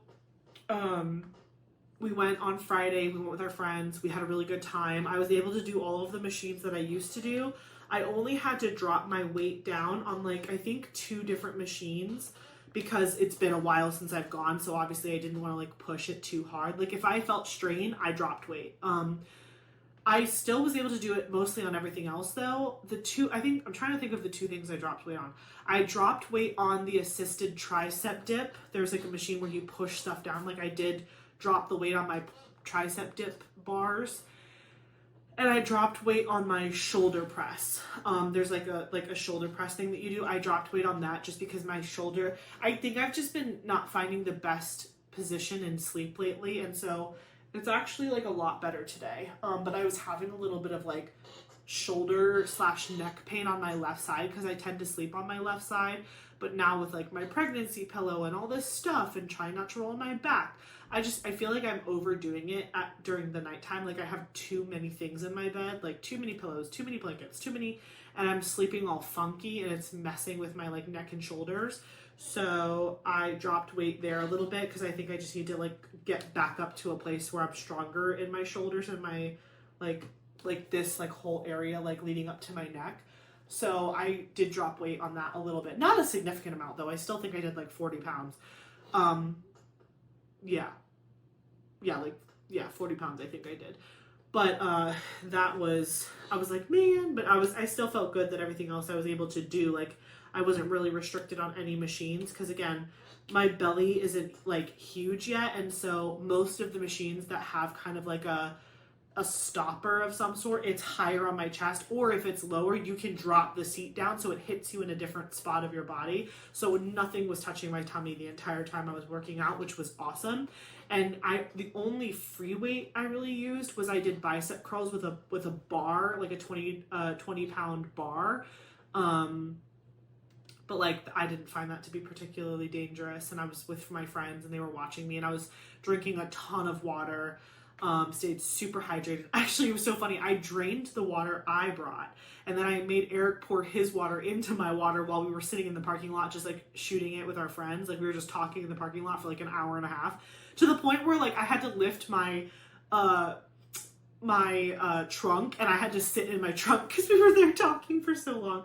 But we don't get to see them that often, so it was nice to catch up with them. But yeah, it felt really good. It felt really good to get back in the gym, and I'm happy that I got to do that with my friends. And it, you know, it tuckered me out. I got home, I took a shower, I went to bed, I had a really good night's sleep, and I even slept in on Saturday, which I have not been doing lately because my body just like forces me to get up at like 7:30 because it hates me. But I actually slept in. I did wake up to like go pee because like that's when you're pregnant, you pee all the time. But like I was able to actually go back down. Usually if I'm up and I go to the bathroom, I'm up. Like I can't, I'm like, all right, I see my eyeballs saw the sunlight and now I'm ready to start my day. But I was so tired because I had worked out the day before, and I think emotionally exhausted from all of just the week. I passed out again. I was like, great, that's great. So I went to bed again, and I woke up later. Again, when we say later, I mean like 8:30, 9 o'clock. That's sleeping in for me. I don't know what to tell you. And I'm not even a morning person. That's what's so funny, is I'm literally not a morning person, but my body is just like, here you go, girl, start your day. And I'm like, okay, well, all right. So, and then on Saturday was pretty chill too. So I woke up a little later, which was nice. Eric and I had a quick breakfast, and then we went to my friend Cynthia's house. She's the one with the twins. I went to her house to pick her up because she's going to be watching my mom and our cats, our 4 cats. Like my mom has 2 cats. We have the 2 cats. For the cruise, I'm bringing my cats to my mom's house, and then Cynthia is going to go to my mom's house to watch all 4 of them together. And she's going to go every other day because we're gone for like 2 weeks. And so I was like, somebody needs to check on these animals, make sure like their litter is scooped, their food bowls are still full, their water is fresh, like, and if they want social interaction, they can have it. You know what I mean? So, so I picked her up. We went over to my mom's house. My mom showed her like where everything is, where it's going to be, how many water bowls and food bowls she's going to have out, where the litters are going to be, where the litter is, like scooping, whatever. So we did that. And then we went to lunch at this place that I had never ever been to before. And it was so cool. It's called Lotte. It's basically like an Asian grocery store market situation, but it also had like restaurants inside of it. Like most of it was a grocery store, but then along one wall it had almost like food stall vibes, where like you could walk up to the counter and they had like a menu, and like you could order. There was like 5 or 6 different like food options, and like we ate there, and then we walked around the grocery store afterwards. I remember being so hungry. By the way, on Saturday in Florida, or at least where I am in Tampa, it was like 98 degrees outside. And I was like, this is hell. I was like, this sucks. So it was so hot. We were like fighting to find a parking spot, and I was getting hangry. So like, that's why we went to the food first before we walked around the grocery store to like look around.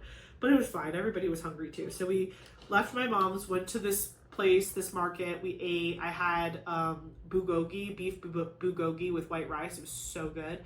And then we walked around the grocery store for a little bit, and then we had to go to Winn-Dixie to pick up some other things. But that was all really good. And then Ryan, one of Cynthia's twins, her little girl, Ryan has been asking me for like a week now if I could watch the Minecraft movie with her. Because she's been very into watching people play Minecraft, and so now she wanted to watch the movie with me. I did watch the movie with her. I made it about halfway, and then I passed out on the couch. She didn't care though. It was really funny. Cynthia like made popcorn for us, and I was like watching the movie, and then like, you know, like when you're like sitting on a couch and then like you slowly become horizontal, and then you slowly pull the blanket and you're just like I was like, you can't blame me, I'm pregnant, I'm tired, okay? You ran me around outside 98 degrees and then you fed me. So I don't know what to say. But speaking of it being like 98 degrees outside of Florida, and then like when fall's about to start, it's always like this every year. It's actually getting hotter and hotter every year. longer and longer, which is so aggravating. But because honestly, what really inspired me was going out on Saturday, like being outside of the house. And I was in shorts and a t-shirt. Again, nothing like, I was like dying of heat. Like I was like, thank God I always, this giant water thing, I have it with me everywhere I go. And it does stay cold in the car, even though the metal on the outside is like screeching hot. It is truly insulated correctly. So again, not sponsored by Stanley, but those things work for real. So it was like so hot on Saturday, and then I remembered that I had seen, I can't remember if you guys told me about this or I saw it on the internet, or probably both, but I remembered that Florida passed a law where pregnant women can get a handicap sticker temporarily so that they can park closer to things, because it's like, again, in the Florida, it's specifically a Florida thing that was passed, a Florida bill, because it's so freaking hot here, and it's really not good for us to be overheated because of the baby. So I was like, all right, that's it. I'm officially going to get one of those because this is too much. Also, I was thinking about when school starts up again at the college. I'm terrified because, again, like, it's so hot outside, and even getting to the office 15 to 30 minutes early, I might still have to park in like Timbuktu because so many people shared the same parking lot for our building. And if everyone's being required to come back to the office, I'm like, it's going to be a nightmare. So I was like, you know what? I am going to get this handicap pass. I feel kind of guilty about getting it because I'm not handicapped. Like I don't feel like I'm not able-bodied and able to walk into the building. Do you know what I mean? But at the same time, I'm like, no, but like, I do need to think about the fact that I'm growing my son. And if I have to like walk a mile from my car to get to my office in this heat, I will pass away. Not to mention that I'm like carrying my bag. I have my, you have 75 bags walking into the office. You have your lunchbox, you have your bag with your laptop in it. My shoulder's about to fall off because it's so heavy. I'm carrying this big jug of water. It's just like, it's a lot. It's a lot. So what I've done before when like, I know I'm not going to get a close parking spot, I'll drive up to my office building and I'll drop off all my stuff, and then I'll just go find parking and then walk with nothing in my hands, because I'm just like, there's no way I can carry all this stuff. I would die. So I've actually done that before, but I was like, well, if there's literally a thing for this reason, I should get it. But I do still feel a little weird about it.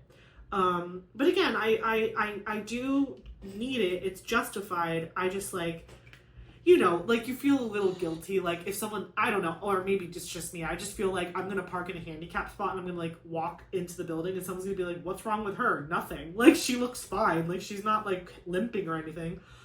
So yeah.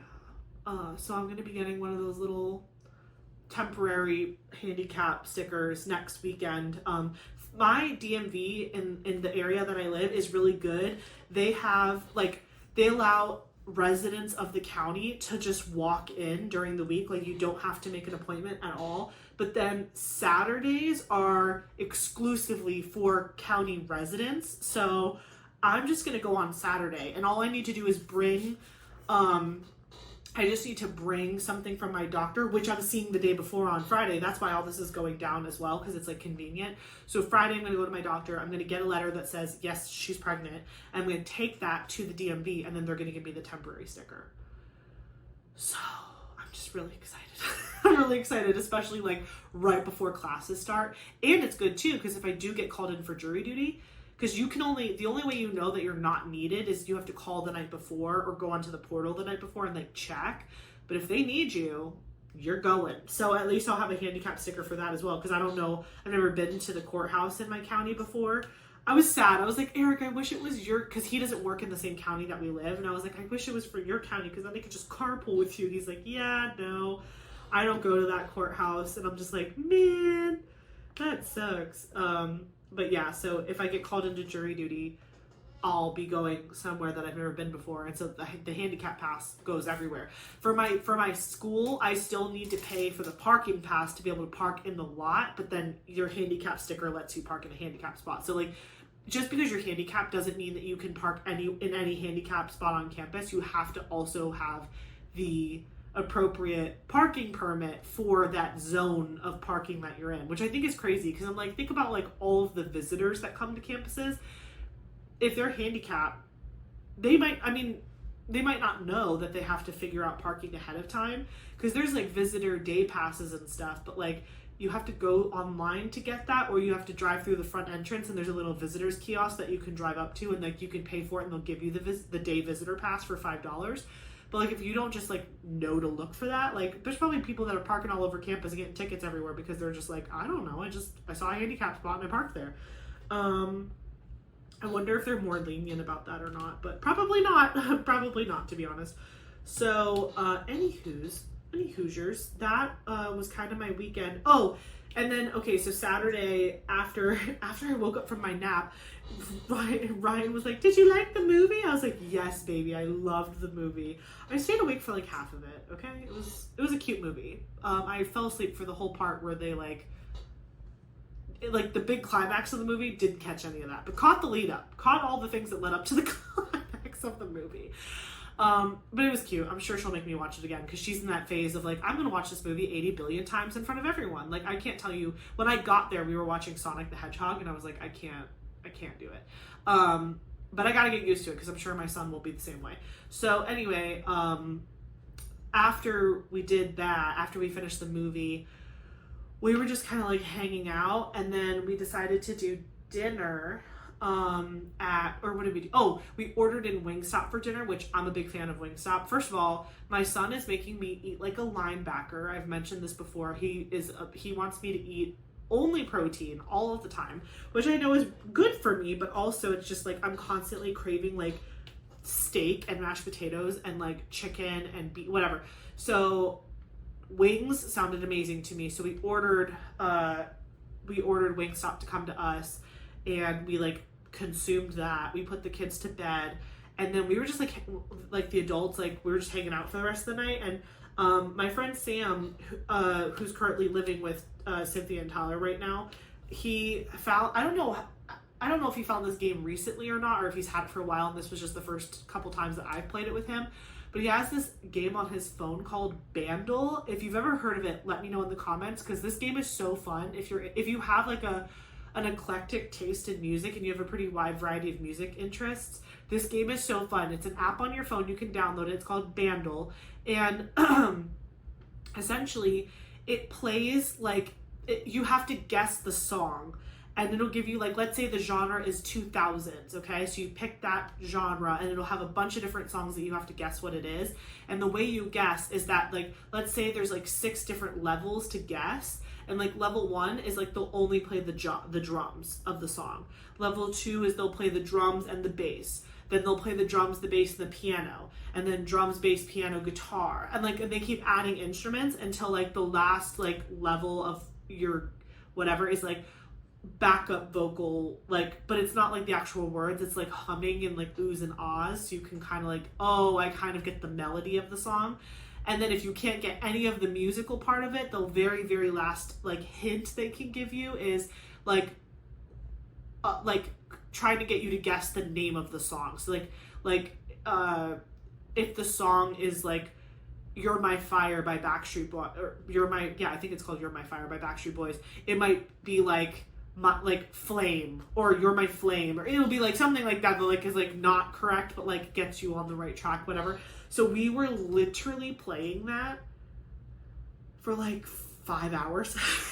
Like we had so much fun, because like Cynthia and Tyler were born in the 80s. Eric, Sam and I are all born in the 90s, but Eric and I are like early 90s and Sam is like later 90s. So like he remembered like more of the more common, like more of the more recent like pop hits. And then like all of us were pretty good at like getting like most of those 90s jams in, but like old 90s, Eric and I were killing it. And then Tyler is really good. Tyler and Cynthia both, but they're pretty good at like alternative rock and like the like early 90s, late 80s. But like then I have such a crazy eclectic taste in music. Like I wasn't very good at like identifying the song from like the first couple beats of the music, but what I think where I shined, where I became helpful, was like so someone in the group would know the song and they would start to hum it, but they couldn't remember the words. I am super good with words. Like if they were like trying to like hum the song, I'd be like da da da da, like I would start singing the song, because I was like, oh, I know that song too. I just the beat wasn't enough to get me there, but once someone else identified what the song was and they started humming the actual like tune of the song, I was like, I'm on it. I got it. You start it, I'll finish it. We're good. So that was so fun. We were playing that for so long Saturday night. And again, this was last night. We left their house at like 2:00 in the morning or something. I was so tired. I got to sleep in today though, which was good. But yeah, if you love like music stuff and music games like that, Bandle, Bandle, it's an app. I don't know if it's, I mean, we were using it on, oh wait, no, it's on both. It's on Apple and Samsung or whatever, Google playlist, whatever. It's on both because my friend Sam, who owned the app, he has like a Samsung phone, and then I downloaded it later and I have an iPhone, so it's on both. But I deleted mine because I was like, this isn't as fun to play by myself. I was like, oh, I'm gonna play it, and I was like, this isn't as fun. And also, it's not as fun, and I wasn't really good at identifying the song. I needed someone else to like kind of figure it out, and then I was like, oh yeah, it's this, and then I would sing the song, and then we'd get it right. Or like I was pretty good about knowing like the name of the song. Like sometimes people don't know like what artist is that or what, because you have to search the title of the song or the artist to like get it to pop up and pick it. So like that's how they know. And I would be like, oh, that's this by this person or whatever. So it was a lot of fun. So we played that into the wee hours of the morning. We were also playing this fun game on YouTube. So we just Googled it on YouTube, like movie quiz or song quiz or whatever quiz. And essentially, like, there are people out there that make YouTube videos where it's kind of like a game where it's like they're gonna play a clip from a movie and then you have to guess the movie. And so we found a couple that were like, guess 100 movies, and so they would play like a clip from like Saving Private Ryan, and we were like, Saving Private Ryan, or they play a clip from a bunch of movies, and we would just get Titanic and we'd guess the movie. So we did that for a little while too. But it was just like a fun night of like playing like kind of fun games like that and just hanging out and chatting. And we also consumed all of our snacks from the Asian market that we had earlier, and that was fun too. But yeah, that was my yesterday. And today I really wanted to relax and sleep in as much as I could, because I'm not very good about sleeping in. So when my body lets me do it, I'm trying to let it do it, because obviously on the weekends when I'm hanging out with friends and I'm going to bed super late, I don't want to shortchange my body of the sleep it needs. So, like if I go to bed at 2 a.m., I want to be able to sleep in so my body can like reset. I still woke up at 7:30, but again, I was able to go back down. And so that was like the important thing. So this morning I kind of did that. And I also just like watched a couple TV shows in bed, which was nice. Eric, the light of my life, brought me breakfast, which was amazing. Today I chose coffee. Today, my 200 milligram allotment of caffeine, I chose coffee today. So I've already had it. But do you want to know something so exciting that I found out this weekend? So do any of you guys like IBC root beer? The one that comes in like the glass bottle that looks like a beer bottle? I love that root beer. When I was younger, like in high school, my mom used to buy me those, and I would have those like with dinner. I love IBC root beer, especially like if it's super, super ice cold from the fridge. It is like so refreshing. And I didn't know this, but it has 0 caffeine. It has a little bit of sugar, but has 0 caffeine. So I was like, yay! So like last night, all of our friends and Eric, like they were drinking, like again, not like rager drinking, but they were like having cocktails. They were having mixed drinks while we were playing all these fun games. Oh my gosh, and we sang karaoke. It was hilarious.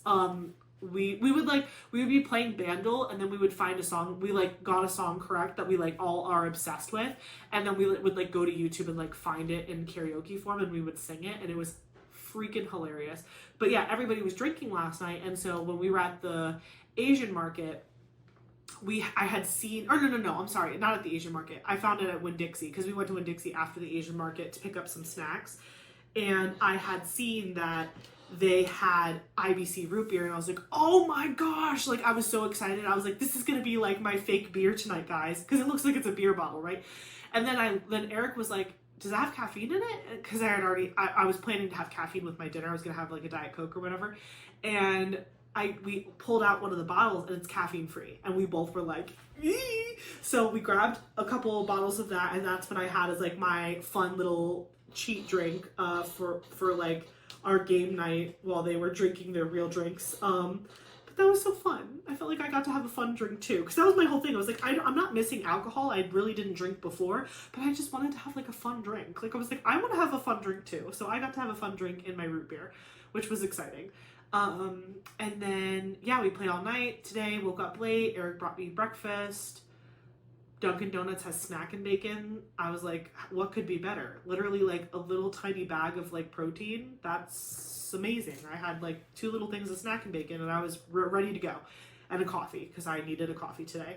And then before I started filming this video, Eric mowed the lawn, so that's been done. The lawn was looking crazy because it's rainy season, so the lawn, he just mowed it. Like, he'll have to mow it when we get back. He probably might have to mow it one more time before we go on our trip, but I don't know how much time he'll have to do that, so it might get a little crazy, and then he mows it when we come back from Alaska. I don't know, just because of timing purposes, but like the lawn in the summertime and in the fall, the lawn gets crazy because the rain just does not stop dumping on us. And like it makes the grass grow super fast. So that's always a thing. Like we never have to mow the lawn like December, January, February, even March. But like once it starts to get hot, it's just like rainy, hot, time to mow the lawn every other week. So he did that today. So he was taking a shower and just relaxing. He's probably just going to play video games for the rest of the night. I'm going to be working on this. Like I said, like I really want to organize my shelves and like get them looking nice and start putting some stuff away. I think I started to say it, but I don't think I ever finished my thought about the wall behind me. I'm kind of thinking of like a gallery wall style. So like, again, I have all these posters and things, and pictures in Eli's room that I kind of want to pull out together and just like, instead of having like only one theme on this back wall, I want to kind of fill it with like a bunch of things that I love. So like music and art and diamond painting and other crafts and Lego. Like I want this whole, because again, I'm messy girl crafts, so I think the idea of like a very messy but organized art wall would be really fun. Do you know what I'm saying? Like I think that would be super cute. So I think that's what I'm gonna go for. Like I could hang up like a little cross stitch project, and I can hang up like a little painting that I've done, and I can hang like I want it to be very that, like very like big, small, but like also visually like composed well. Like it's gonna be cute. The vision is there, but I have to put it together slowly but surely. So like it's a work in progress, but I at least want the top of this bar to be situated so it's not as like wild behind me. And I'm thinking about bringing some Lego in to sit on top of this, or even display some of my diamond painting tools. Like I have this really cute pen holder where all my diamond painting pens are. Like I might put that back there. I also still need to figure out how I want to store my special drills that I have, like spare special drills from like Diamond Art Club projects. I put them in the baggies and I put them in the big white boxes that I have, which are in these cabinets. But I was thinking like maybe I could make kind of like a little like special drill apothecary station where like I could just like pull from it visually. Again, because like it's just like how I like to hang my clothes. I like to see my special drills because I feel like I can make better choices that way. And when I had the big white rack behind me, you guys remember I had my special drills in one of those old Diamond Art Club sleeves from the box insert, and I loved being able to have all that color behind me and just look at it. And so I kind of am trying to think of ideas of what I want to do to get that back in my space, because I really enjoyed that. Whether it's on top of the cabinets or it's in the drawer or like in the bottom of the cabinets, I haven't decided yet, but the ideas are coming to me. Oh, and the only other thing I did today before I filmed was Eric and I both ordered waterproof shoes for Alaska because I don't know if it's gonna be snowy. I don't think it will be in September, but I also have never been to Alaska and I don't know what the weather pattern is like. But if there's snow on the ground, or if it's super wet, or just like hikey, traily, I have sneakers obviously, but they're not that. Like they're not hiking trail sneakers. They have no real good grip to them at the bottom. They're not like they're rubber. I have like a pair of like Nikes that I work out in, but like that's the only time I wear a shoe, like a closed-toed shoe, is when I go to the gym. Otherwise, like I'm currently barefoot. I'm barefoot all the time. I have one pair of shoes that I wear to work, and they're sandals, like fancy like work sandals, but like I'm not a closed-toed shoe girly. So I was like, Eric, I think we really need to like step up our shoe game for this trip, because like first of all, I'm gonna be pregnant, like probably bigger, because we're not leaving for like another, I think like 4 weeks, 3 weeks. I don't actually know. Let me look at my calendar. Today is the 17th. So we have 3 full weeks. Yep. So we are 3 weeks away from this trip. So I was like, you know what? We need to get shoes. I'm going to be like 19 weeks pregnant when we go on this trip. I could be bigger at that point. Maybe I'm not. Maybe I'll look the same, which would be crazy. But if I'm bigger, I feel like I'm going to need more ankle support, and I'm going to want to feel more sure of like my steps when we're like going on like tours, and we have like a mining excursion, and like there's a bunch of things that we're doing where I'm like, I feel like I need shoes that are high tops that have good ankle support that are also waterproof so my socks don't get wet and I don't get like weird. And he's like, I agree. So we originally were going to go buy them from this outlet store that we were at a couple weeks ago with his mom, but they didn't have the style he liked or the color he liked, I think.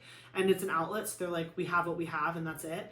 So we just decided to go on Amazon, but we did our research, and so I ended up getting the women's Moab 3s. Apparently they're like a really good hiking shoe for women, and they're high tops, so they're like, they have that ankle support, and it's basically a hiking boot, but it's not like hiking boot like gigantic lumberjack boot. It just has a really good grippy sole, and it's got that like waterproofing outside, so your feet aren't going to get wet. Like I was watching reviews of like women climbing mountains in the snow and their shoes were just soaking wet, or like people in mud and like their feet were completely dry. So I was like, okay, I can get behind that.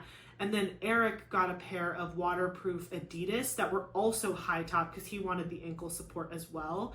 And his Adidas, they're all black. My shoe is like a graphite color with like a little bit of blue on it. It's really cute. They should actually come in tomorrow, which is also good because I told him, I was like, well, we got them on Amazon, so we should try to wear them and test them out. And if we hate them, like we can still go to a store or return them and try something else. Or like if I like his shoe better or he likes my shoe better, because they had men and women's in both. So I was like, you know, I'm gonna get these ones, you get those ones, and if we feel like we need to switch, like you can return yours and get the same kind of shoe I did, but for men's, or vice versa. The only reason I didn't originally go with the shoes that he got was because in women's, I'm a 9.5 shoe, and they only had 9 and 10. So I was like, I don't know. I was like, I know I could probably be fine in a 10, but again, I'm just like, I'm pregnant. I don't want my foot to be moving around. But then I was like, well, but if I have on thicker socks because it's cold, maybe that will make up the difference. But I was in my head too much about it. I was like, let me just get this shoe first. And if they don't work out for whatever reason, I can get the men's, I can get the same exact shoe he did, but just get like a size 8. Because I don't care if it's men or women's. Like, I feel like that's made up. Shoes don't have gender. Anyway.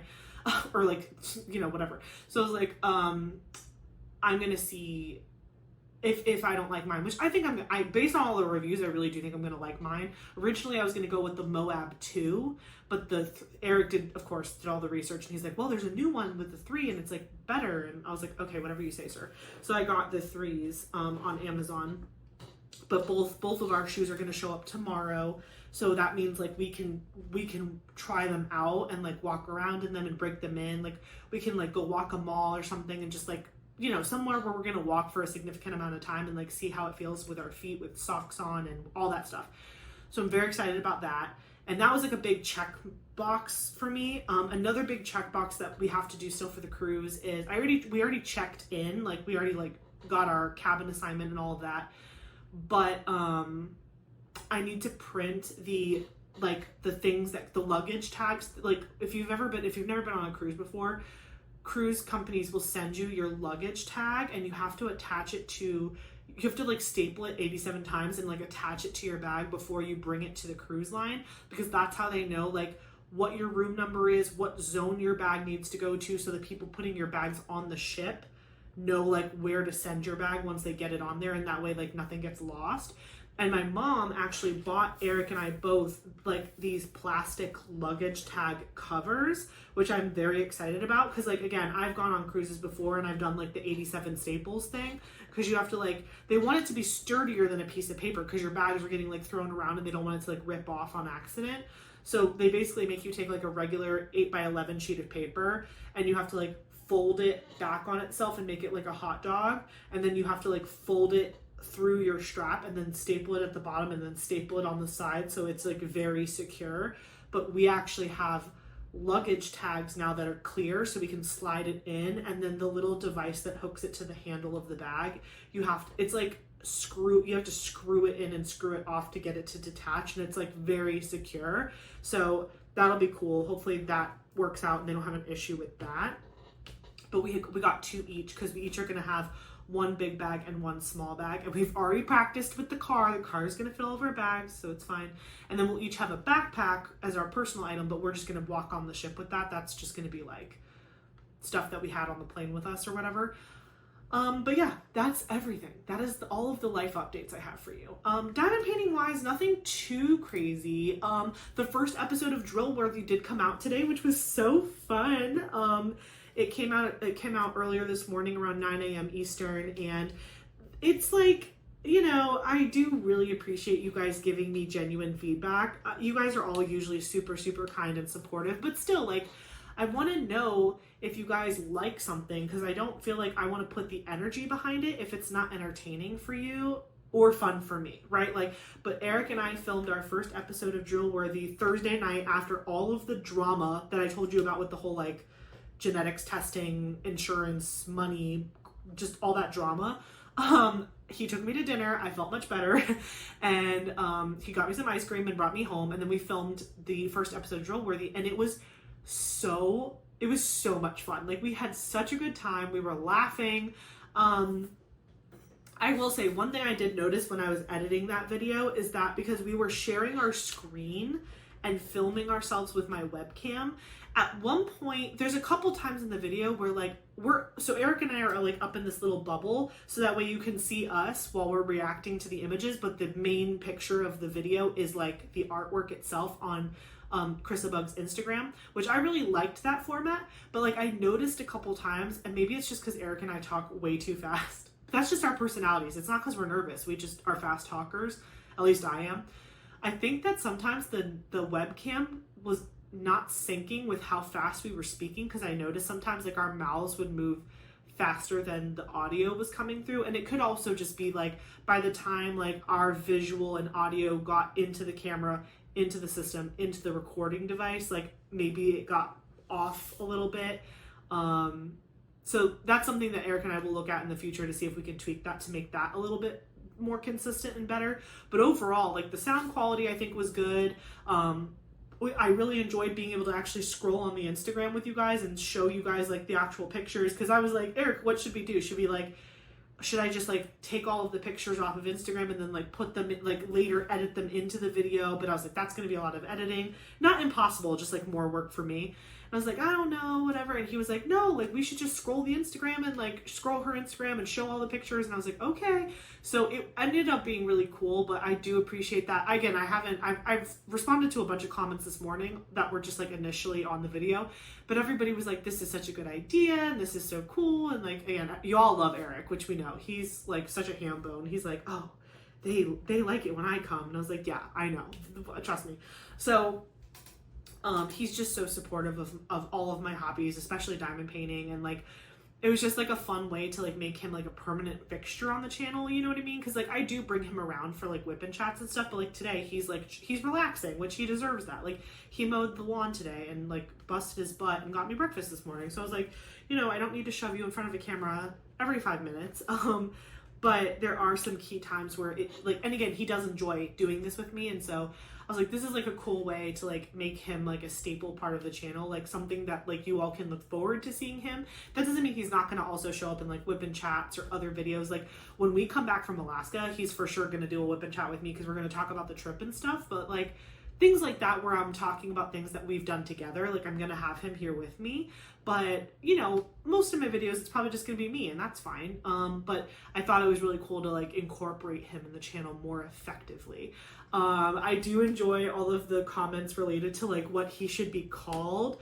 I've heard Messy Boy Crafts. We've heard Mr. Crafts. We've heard, someone had said, what did they say? They said, like, instead of like messy girl crafts, it was like basically like organized, like I forgot what they said. It was like basically like the opposite of that. Like he's like the organized one, not the messy one. I was like, I don't know about that. We're both kind of messy. But anyway, it was just like funny, like all the suggestions and stuff.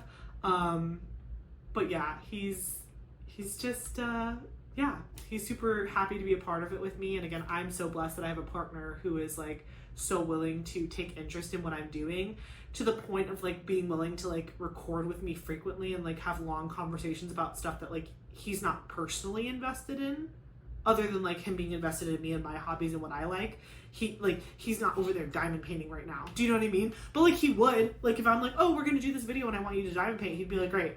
Like he did it, he's done it already. So yeah, the first episode I think went really well, considering it was the first time we did that.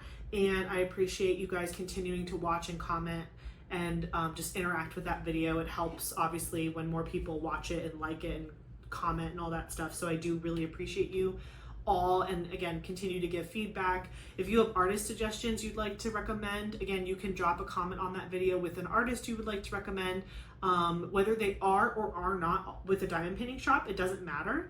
I still need to submit all of those images to Diamond Art Club. I will probably do that at some point today before I start working on the cabinets, but you can submit to Diamond Art Club artists that aren't already with them, and they will consider them potentially as an artist that they want to like link up with. So like it's okay if people want us to look at artists that are not currently with anybody. And just like I said in that video, if there is a small shop out there that wants recommendations sent to them of like new artists or artists that they're currently working with, new artwork from that artist on what we would like to be seen made into a diamond painting, just drop it in the comments and let me know. I don't want to like, I know Diamond Art Club is okay with that because they have a specific email address that's dedicated to like us recommending artists and artwork to them, but I don't want to like bombard anybody else with that information if they're like, we kind of like hand selecting, we're a small shop, we're very into it with our artists and like we don't really want that outside feedback. I respect that completely. So I'm not going to just arbitrarily send these images to like every single human being on earth. But if there are shops out there that specifically want to reach out to me and be like, hey, I saw that you did this thing and like we'd love you to send us your recommendations too, great. Or if you just want to take our video as the recommendations, that's great too. If we're making a video about it, I promise you we're recommending it. We're not going to show you stuff that we don't like. But yeah, super excited about the first episode of Drill Worthy. I thought that went really good. I thought that was really fun, kind of like, okay, I've been diamond painting for a year. What's something that I can contribute to the community that isn't already in existence, right? Which is really hard. May I just say, when I was thinking about that concept, I was like, I want to do something for the community that's just not a repetitive thing that's already happening, right? Like, I want to be able to contribute in some way, something that's new and fresh and like just interactive, and also again spotlighting artists, right? Like I love that we have like a million different diamond painting shops at our fingertips to buy from, but in my mind it's really about the artists, right? Like the reason that we are drawn to some of the shops we're drawn to is because they're licensed with artists that we really enjoy their work. Like if there was a diamond painting shop where they just did a ton of artwork that you just did not have any interest in, no matter how good the quality is, you're probably not going to buy from them because you don't like the artwork that they're sharing. And I'm not speaking about anyone in particular, I'm just saying in general, like you're going to buy something that is visually appealing to you, and if there's not enough variety from a shop, or if they're only doing stuff that's not your taste, you're probably not going to buy from them. And then on top of that is the quality, right? So like the quality has to be there too. You can't just like an image and just suffer through quality. But I think the majority of the shops in our community are really good quality. So I don't think that's like really an issue. But again, like everybody has different tastes in artwork, even between Eric and I. And that was something that I thought was so fun to explore in this first episode. And we will continue to explore in all future episodes of Drillworthy. Like, he and I have very different tastes in art, and so even if we're both looking at the same artists, we're going to pick up on different things that the artist has done and reasons why we like something. Also, I think it's a really cool dynamic that, like, you know, he's a guy, I'm a girl, we have different perspectives on things, and I'm a diamond painter and he's not. So like, he's ready to throw glow in the dark drills on everything, and I'm like, I don't know how I feel about that. So, you know, I'm more reserved in my enhancement placement, and he is ready to make the whole thing shine like the Chrysler Building, which I think is the cutest thing ever. Because I'm just like, I don't know if logistically that's gonna look the way you want it to, but go baby, you do it. Go, put glow in the dark everywhere. So anyway, I just really loved the concept, and I think it's going to be really fun, and I think it's something also that is sustainable, right? Because I want this channel to be around for a very, very long time. But I know that I'm about to go into a season of motherhood, which is going to take a lot of my time away, right? And so I don't think I'm going to have the mental capacity all the time to be like the most inventive and creative and like, you know, whatever. Cause it's like, I have my full-time job, I have my family, I have my child, I have like all these things swirling around me. And it's like, it feels good to have staple things that like WIP and chats, like these chats. Again, my life, every week my life is different and we talk about different things every time, but like I love that like every Sunday I know that I'm going to sit at this table in this room talking to you guys about how my week went, and we're just gonna do a craft together. Most of the time it's diamond painting, maybe in the future it'll be something else. Sometimes Eric's here, you guys will definitely get to meet Eli eventually. Like I just love how I don't have to think about it, right? Like I don't come into these videos with like, oh, like I need to make sure we do this and this. Like I just write a little note checklist of things that I'm like, oh yeah, I did that this week. Because if I just like came at you blank, I would not remember anything I did this week because my mind would turn off. But literally all I do to prep for this video is just like remind myself of things I did, and then I'm like, oh yeah, we'll talk about that, because I don't want you guys to not be informed on what's going on. So, but that's it. I'm not having to be like, ooh, like what am I gonna do and how am I gonna make this interesting? Like I think my life is pretty crazy enough. I don't think I need to jazz it up any more than it already is. Granted, I don't know how fun fighting with insurance companies are, but I think it's riveting.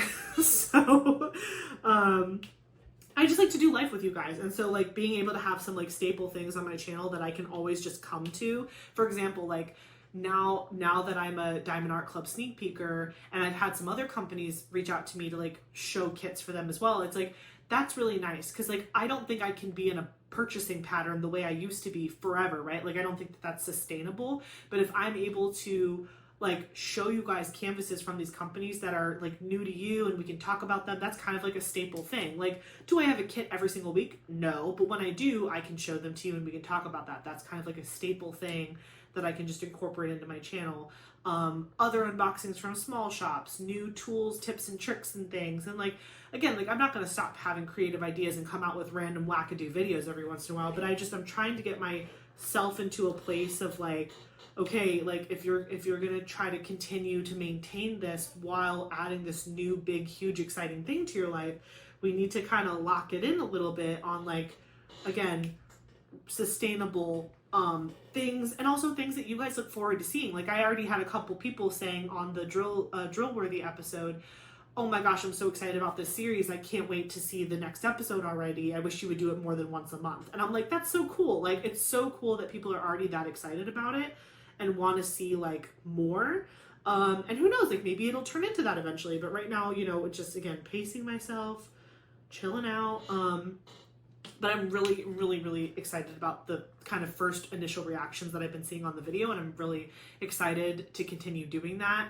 And Eric and I are already like racking our brains. We're like, oh, like who should we do next? Whatever. So very exciting.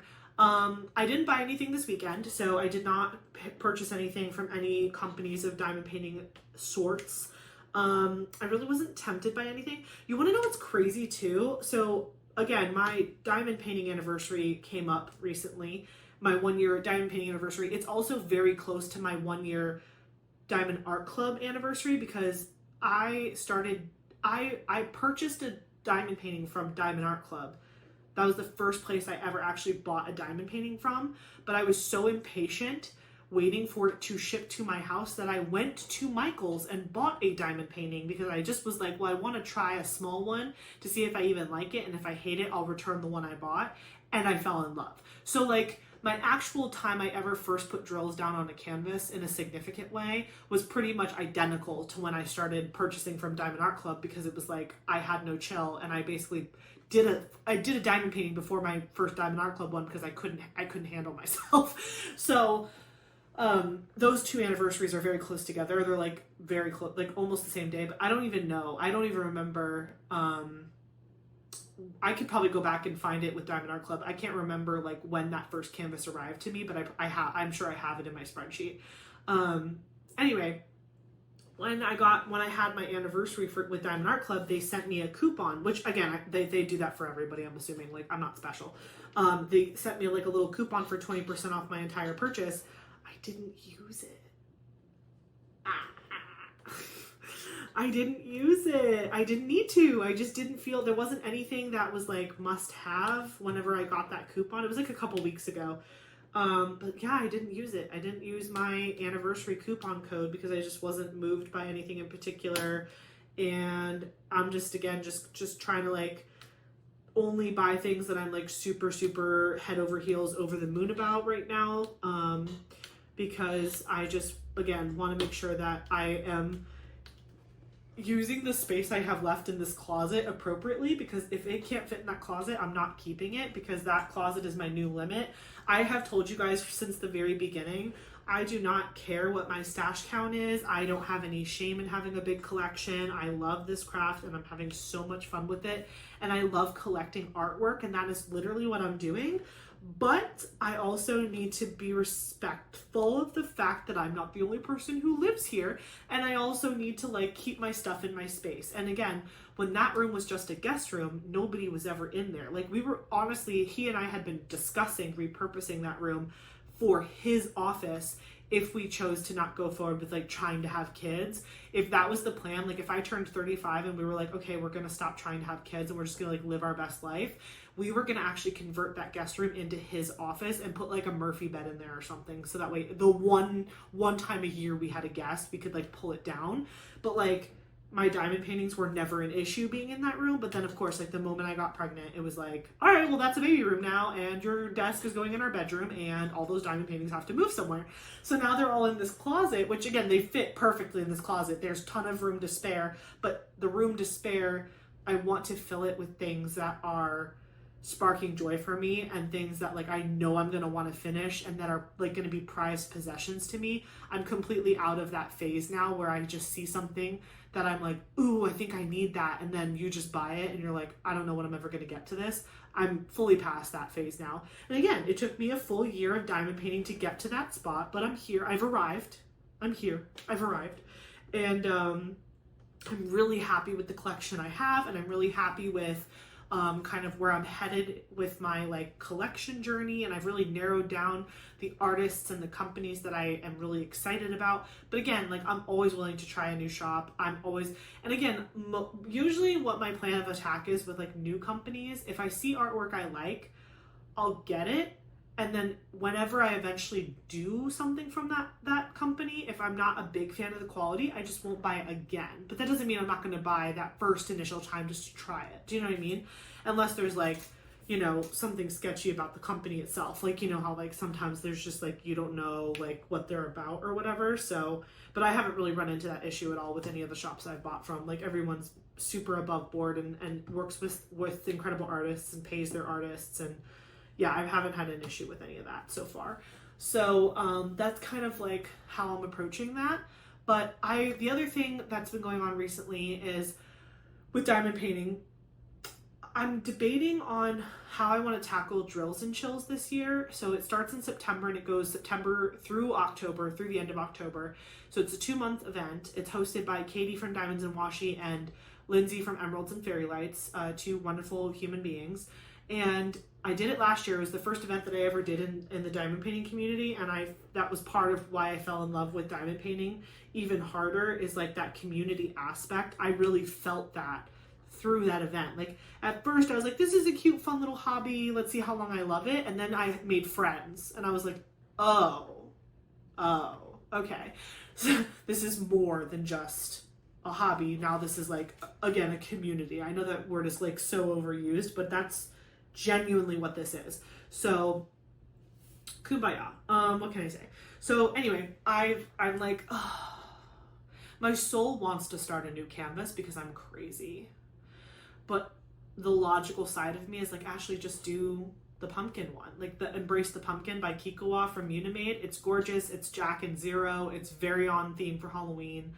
I only have 3 rows of it done. I have more than half of it to go. So it's not like I wouldn't be working on it through the entire time that the event was happening. But then I'm just like, oh, but I want to kit up something new and fun and shiny. Like kitting up is truly one of my favorite parts of diamond painting. I love organizing the drills. I love putting things in their little storage containers. I love the sticker sheet aspect. Like I just love it. I love kitting up. I'm so into it. and I get kit up fever a little bit. But I'm comfortable with the amount of storage units, storage container systems that I have. I do have room to kit up another like larger diamond painting. And now that I'm in my office in a way where like everything has its space, and like Eli's room is looking good, Eric is happy in his spot, he like his little office setup is great. I have my hanging method where I store all of my WIPs and my finished diamond paintings. If I were to kit up another canvas right now, it's not like it would take away, like, yes, it would be hanging up another painting and putting drills in a storage container, but it's not like, it doesn't feel like I'm suffocating. Like, it's not like, oh, where am I going to put this one? Or what am I going to do with this one? Like, it doesn't feel that way. Do you know what I mean? It'd be different if I had them all like stacked on a bed or put somewhere that's hard to get to, or like, everything is very accessible to me, and adding another painting right now is not going to change the level of like you know what I'm saying? I don't know if I'm explaining this well, but so I'm just like, I'm very torn. So what I think I'm gonna do, because I love to be democratic, I think what I'm gonna do is, I always have my members vote on my next project. I always like let my inner circle members vote first, and they narrow it down to like 3 or 4 canvases, and then I let inner circle and VIP squad vote on the final kit. If you don't know what I'm talking about and you're interested in looking at my memberships for the channel, click the join button below. It's not going to like automatically join you to anything, I promise, but it'll show you what the different membership tiers are for the channel and how much they cost, and like what benefits you get with the channel with those different membership levels. It's like a monthly thing that you can pay to support me and the channel. By no means is it required. I'm just mentioning it in case anybody's like, what are you talking about? Who is the inner circle and how do I become that? There is a way. So anyway, the inner circle group, they get to vote first. And so I was thinking what I might do is I might, because they've already kind of dog-eared on my spreadsheet a couple canvases that are kind of medium size that I might be open to doing for drills and chills this year, in addition to my other WIPs. But I might add Embrace of the Pumpkin as a choice on there. So like if my members are like, Ashley, chill, just do the one that you've already started, relax, I'll be like, heard, I will do the one that I'm working on. But if you guys are like, no girl, kit up another one, we want to see another one, I will do it. I will literally do it, and I will be very happy to do it because I love kitting up and it makes me so happy. But also I can also respect the choice of like, just finish what you're working on.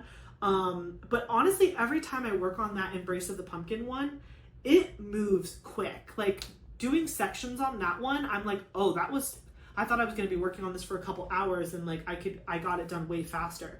And on Embrace of the Pumpkin, I'm really pretty much single placing that entire canvas because the spacing is weird on the grid field. So I feel like when I multi-place, I have to adjust every single drill anyway, which is kind of bothersome. So I've just been single placing it, and it's still going fast. Like sometimes I think when you get in a zone, you can single place way faster than multi-place and then adjusting. Do you know what I mean? So anyway, it's a round drill canvas, but I've been loving it. Like the render is really pretty, and the quality of the drills themselves is great. It's just that like the grid field feels a little off to me, like for multi-placing purposes. So I'm just single placing, but I'm like looking at her right now and she's gorgeous.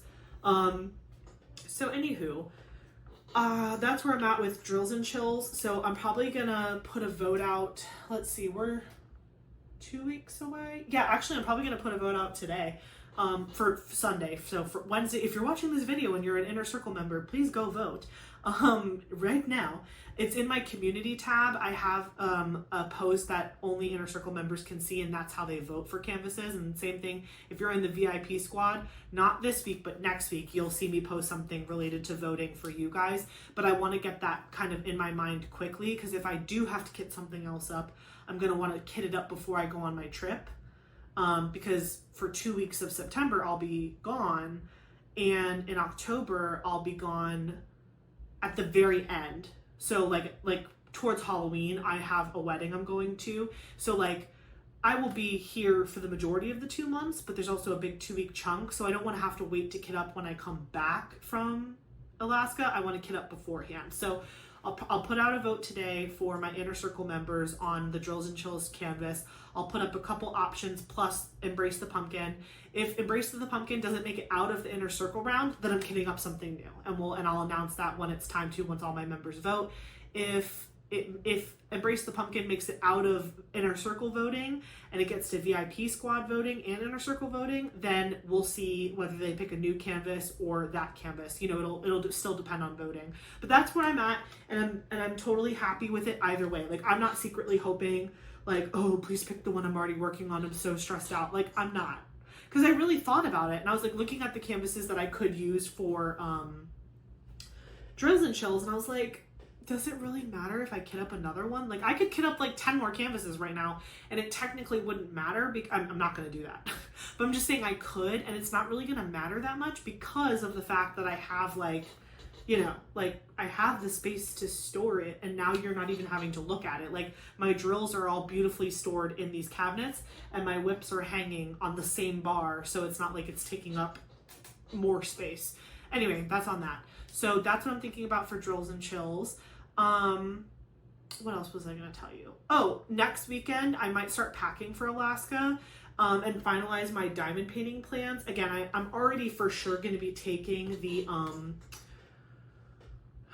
indigenous collection diamond painting as like my on the boat, like I want to go hang out by a window and diamond paint. Like, I already have that canvas locked in, but I need to figure out what like travel canvas I want for like when I'm on the plane or when I'm like on a, oh my gosh, there's a train ride that we have to do to go to Denali, and it's a glass roof train. I am so excited. I am so excited I could die. Imagine me sitting on a train, diamond painting a mini with a glass roof. There will be a photo of it. I promise you. I promise you I will take so many photos. You are going to be so sick of me when I get back from this trip.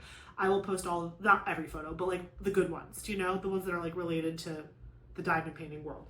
Anyway, so I do have to go through my smaller mini travel size canvases to see what I want to do on the plane, because it's going to be like both directions, some pretty hefty plane rides, and then also like there's a lot of like when we do the land tour part before we actually get on the ship, we have like 3 days where we're going to be like doing like a pre-tour of Alaska, like into Denali. So there's going to be like motor coach rides, train rides, like all that stuff. And I'm going to bring my backpack with me so I have like my water and my snacks. Because again, I'm pregnant and I get hungry and thirsty. So I'm going to have all that stuff with me. So my plan is to also bring my diamond painting stuff with me. So like whenever we're in like travel mode, I can like break that out and like work on it and just, it'll be fun. So I have to pick what that's going to be. I have to look at all of them again because I always forget which ones I have, but I did just recently get a national parks one from Diamond Art Club, and I'm leaning towards that. Number one, because I've actually never done a Diamond Art Club mini dazzle set before. I've only done this Jaded Gem Shop mini. I did Paint Gem, and I did Pretty Little Gem. I haven't done a Diamond Art Club yet, and so I was like, well, that would be kind of fun. Because my main canvas is not a Diamond Art Club, it's a small shop. So I was like, oh, that'll be kind of fun, and I've never done it before. So I'm leaning towards the National Parks one because I'm pretty sure they have a Glacier National Park image, and they might have one with the Aurora Borealis, which again, I was like, that's so on theme. So we'll see. I'll have to look through and see if I have other ones that might be like better, but I am leaning towards that. But I'll do a video later when I decide, when I actually pack. But next weekend, we're going to actually like start packing because I don't want to have to be like freaking out about laundry leading up to the cruise itself, or to the getting on the plane. Like I want, and plus a lot of the stuff we're going to be wearing is like long sleeve shirts, pants, cold weather stuff that we're not, like I'm not bringing this tank top to Alaska. Do you know what I'm saying? So the outfit choices will be very different, but then that way like I can set aside like the underwear, the bras, the pants, the tops, like the whatever, everything I need, I can like pack it and be done. And then all I have to pack is like, again, like my backpack, which is for the plane ride and stuff and whatever. So that is kind of what's coming up next weekend. So I'm sure we'll talk more about the trip again. I feel like you guys are probably so sick of hearing about Alaska at this point, but it's like my whole personality right now, and I'm very excited to go. That was pretty much all I had to share today. I know this video is like long as always, but we're still going to do question of the day. By the way, if you were curious how far I got in my little sushi mini, this is how far I got. I was really just working on the color blocking stuff because the other stuff will go really fast, but I did all of that green, and I still have this section over here to do in the green, but then I will be moving on to like some of the other colors that are smaller. This will be done today. I promise you. I'm finishing this today, and then I'm working on my cabinets, and I also have to eat dinner. But anyways, let's do a question of the day. Let's do number, I don't know. Ooh, what video is this? Let me check. I track how many videos I've made. This is number 138. Isn't that fun? Main channel videos, not including like shorts, not including membership videos, but this is my 138th upload onto my main channel. So I'm going to find 138. How fun. 138. 138. Okay. Have you ever been whistled at in public? Some of these questions in this book are so funny. Again, here it is. Proof. Have you ever been whistled at in public? Not by anyone other than my husband. No. I have not. I have never ever been catcalled in my life by a stranger. I'm thinking. Just no. No. I have been like not shouted at in a negative way, but like I do remember like multiple times in college, like being out with my my sorority sisters, and people call like groups of boys calling out to our group of girls, but it was never like a whistle, hey baby, come over here thing. It was just like, hey baby, like it was one of those, like, you know what I'm saying? Like it wasn't like it was like an acknowledgement of another gaggle of human beings. Very animalistic, if you will, but it was never like one-on-one, like I walk by and someone whistles at me. Just Eric, and he still does it to this day. What a man. Anyways, that was the question of the day. So let me know in the comments, have you ever been whistled at or catcalled in any way by a stranger or by someone you know? Again, your husband, your wife, anyone, your animals, if you have birds, I don't know. So anyways, thank you guys so much for watching this video. I hope you enjoyed all of the craziness that is my life and catching up together. Let me know in the comments what you were working on while we chatted. Were you just working on chores, or were you working on a craft project or something? I'd love to hear it. And yeah, I just look forward to continuing to chat with you guys and catch you guys up on what's going on. The room improvements, baby Eli, he's growing well. Again, next time that we chat, I'll have had my doctor's appointment so I can talk to you guys about how he's doing and how he's growing. Hopefully I'll have an update on the whole insurance saga. But yeah, it's so much to look forward to. So again, thank you so much for watching. Don't forget to like, comment, and subscribe, and I will catch you in the next one. Bye!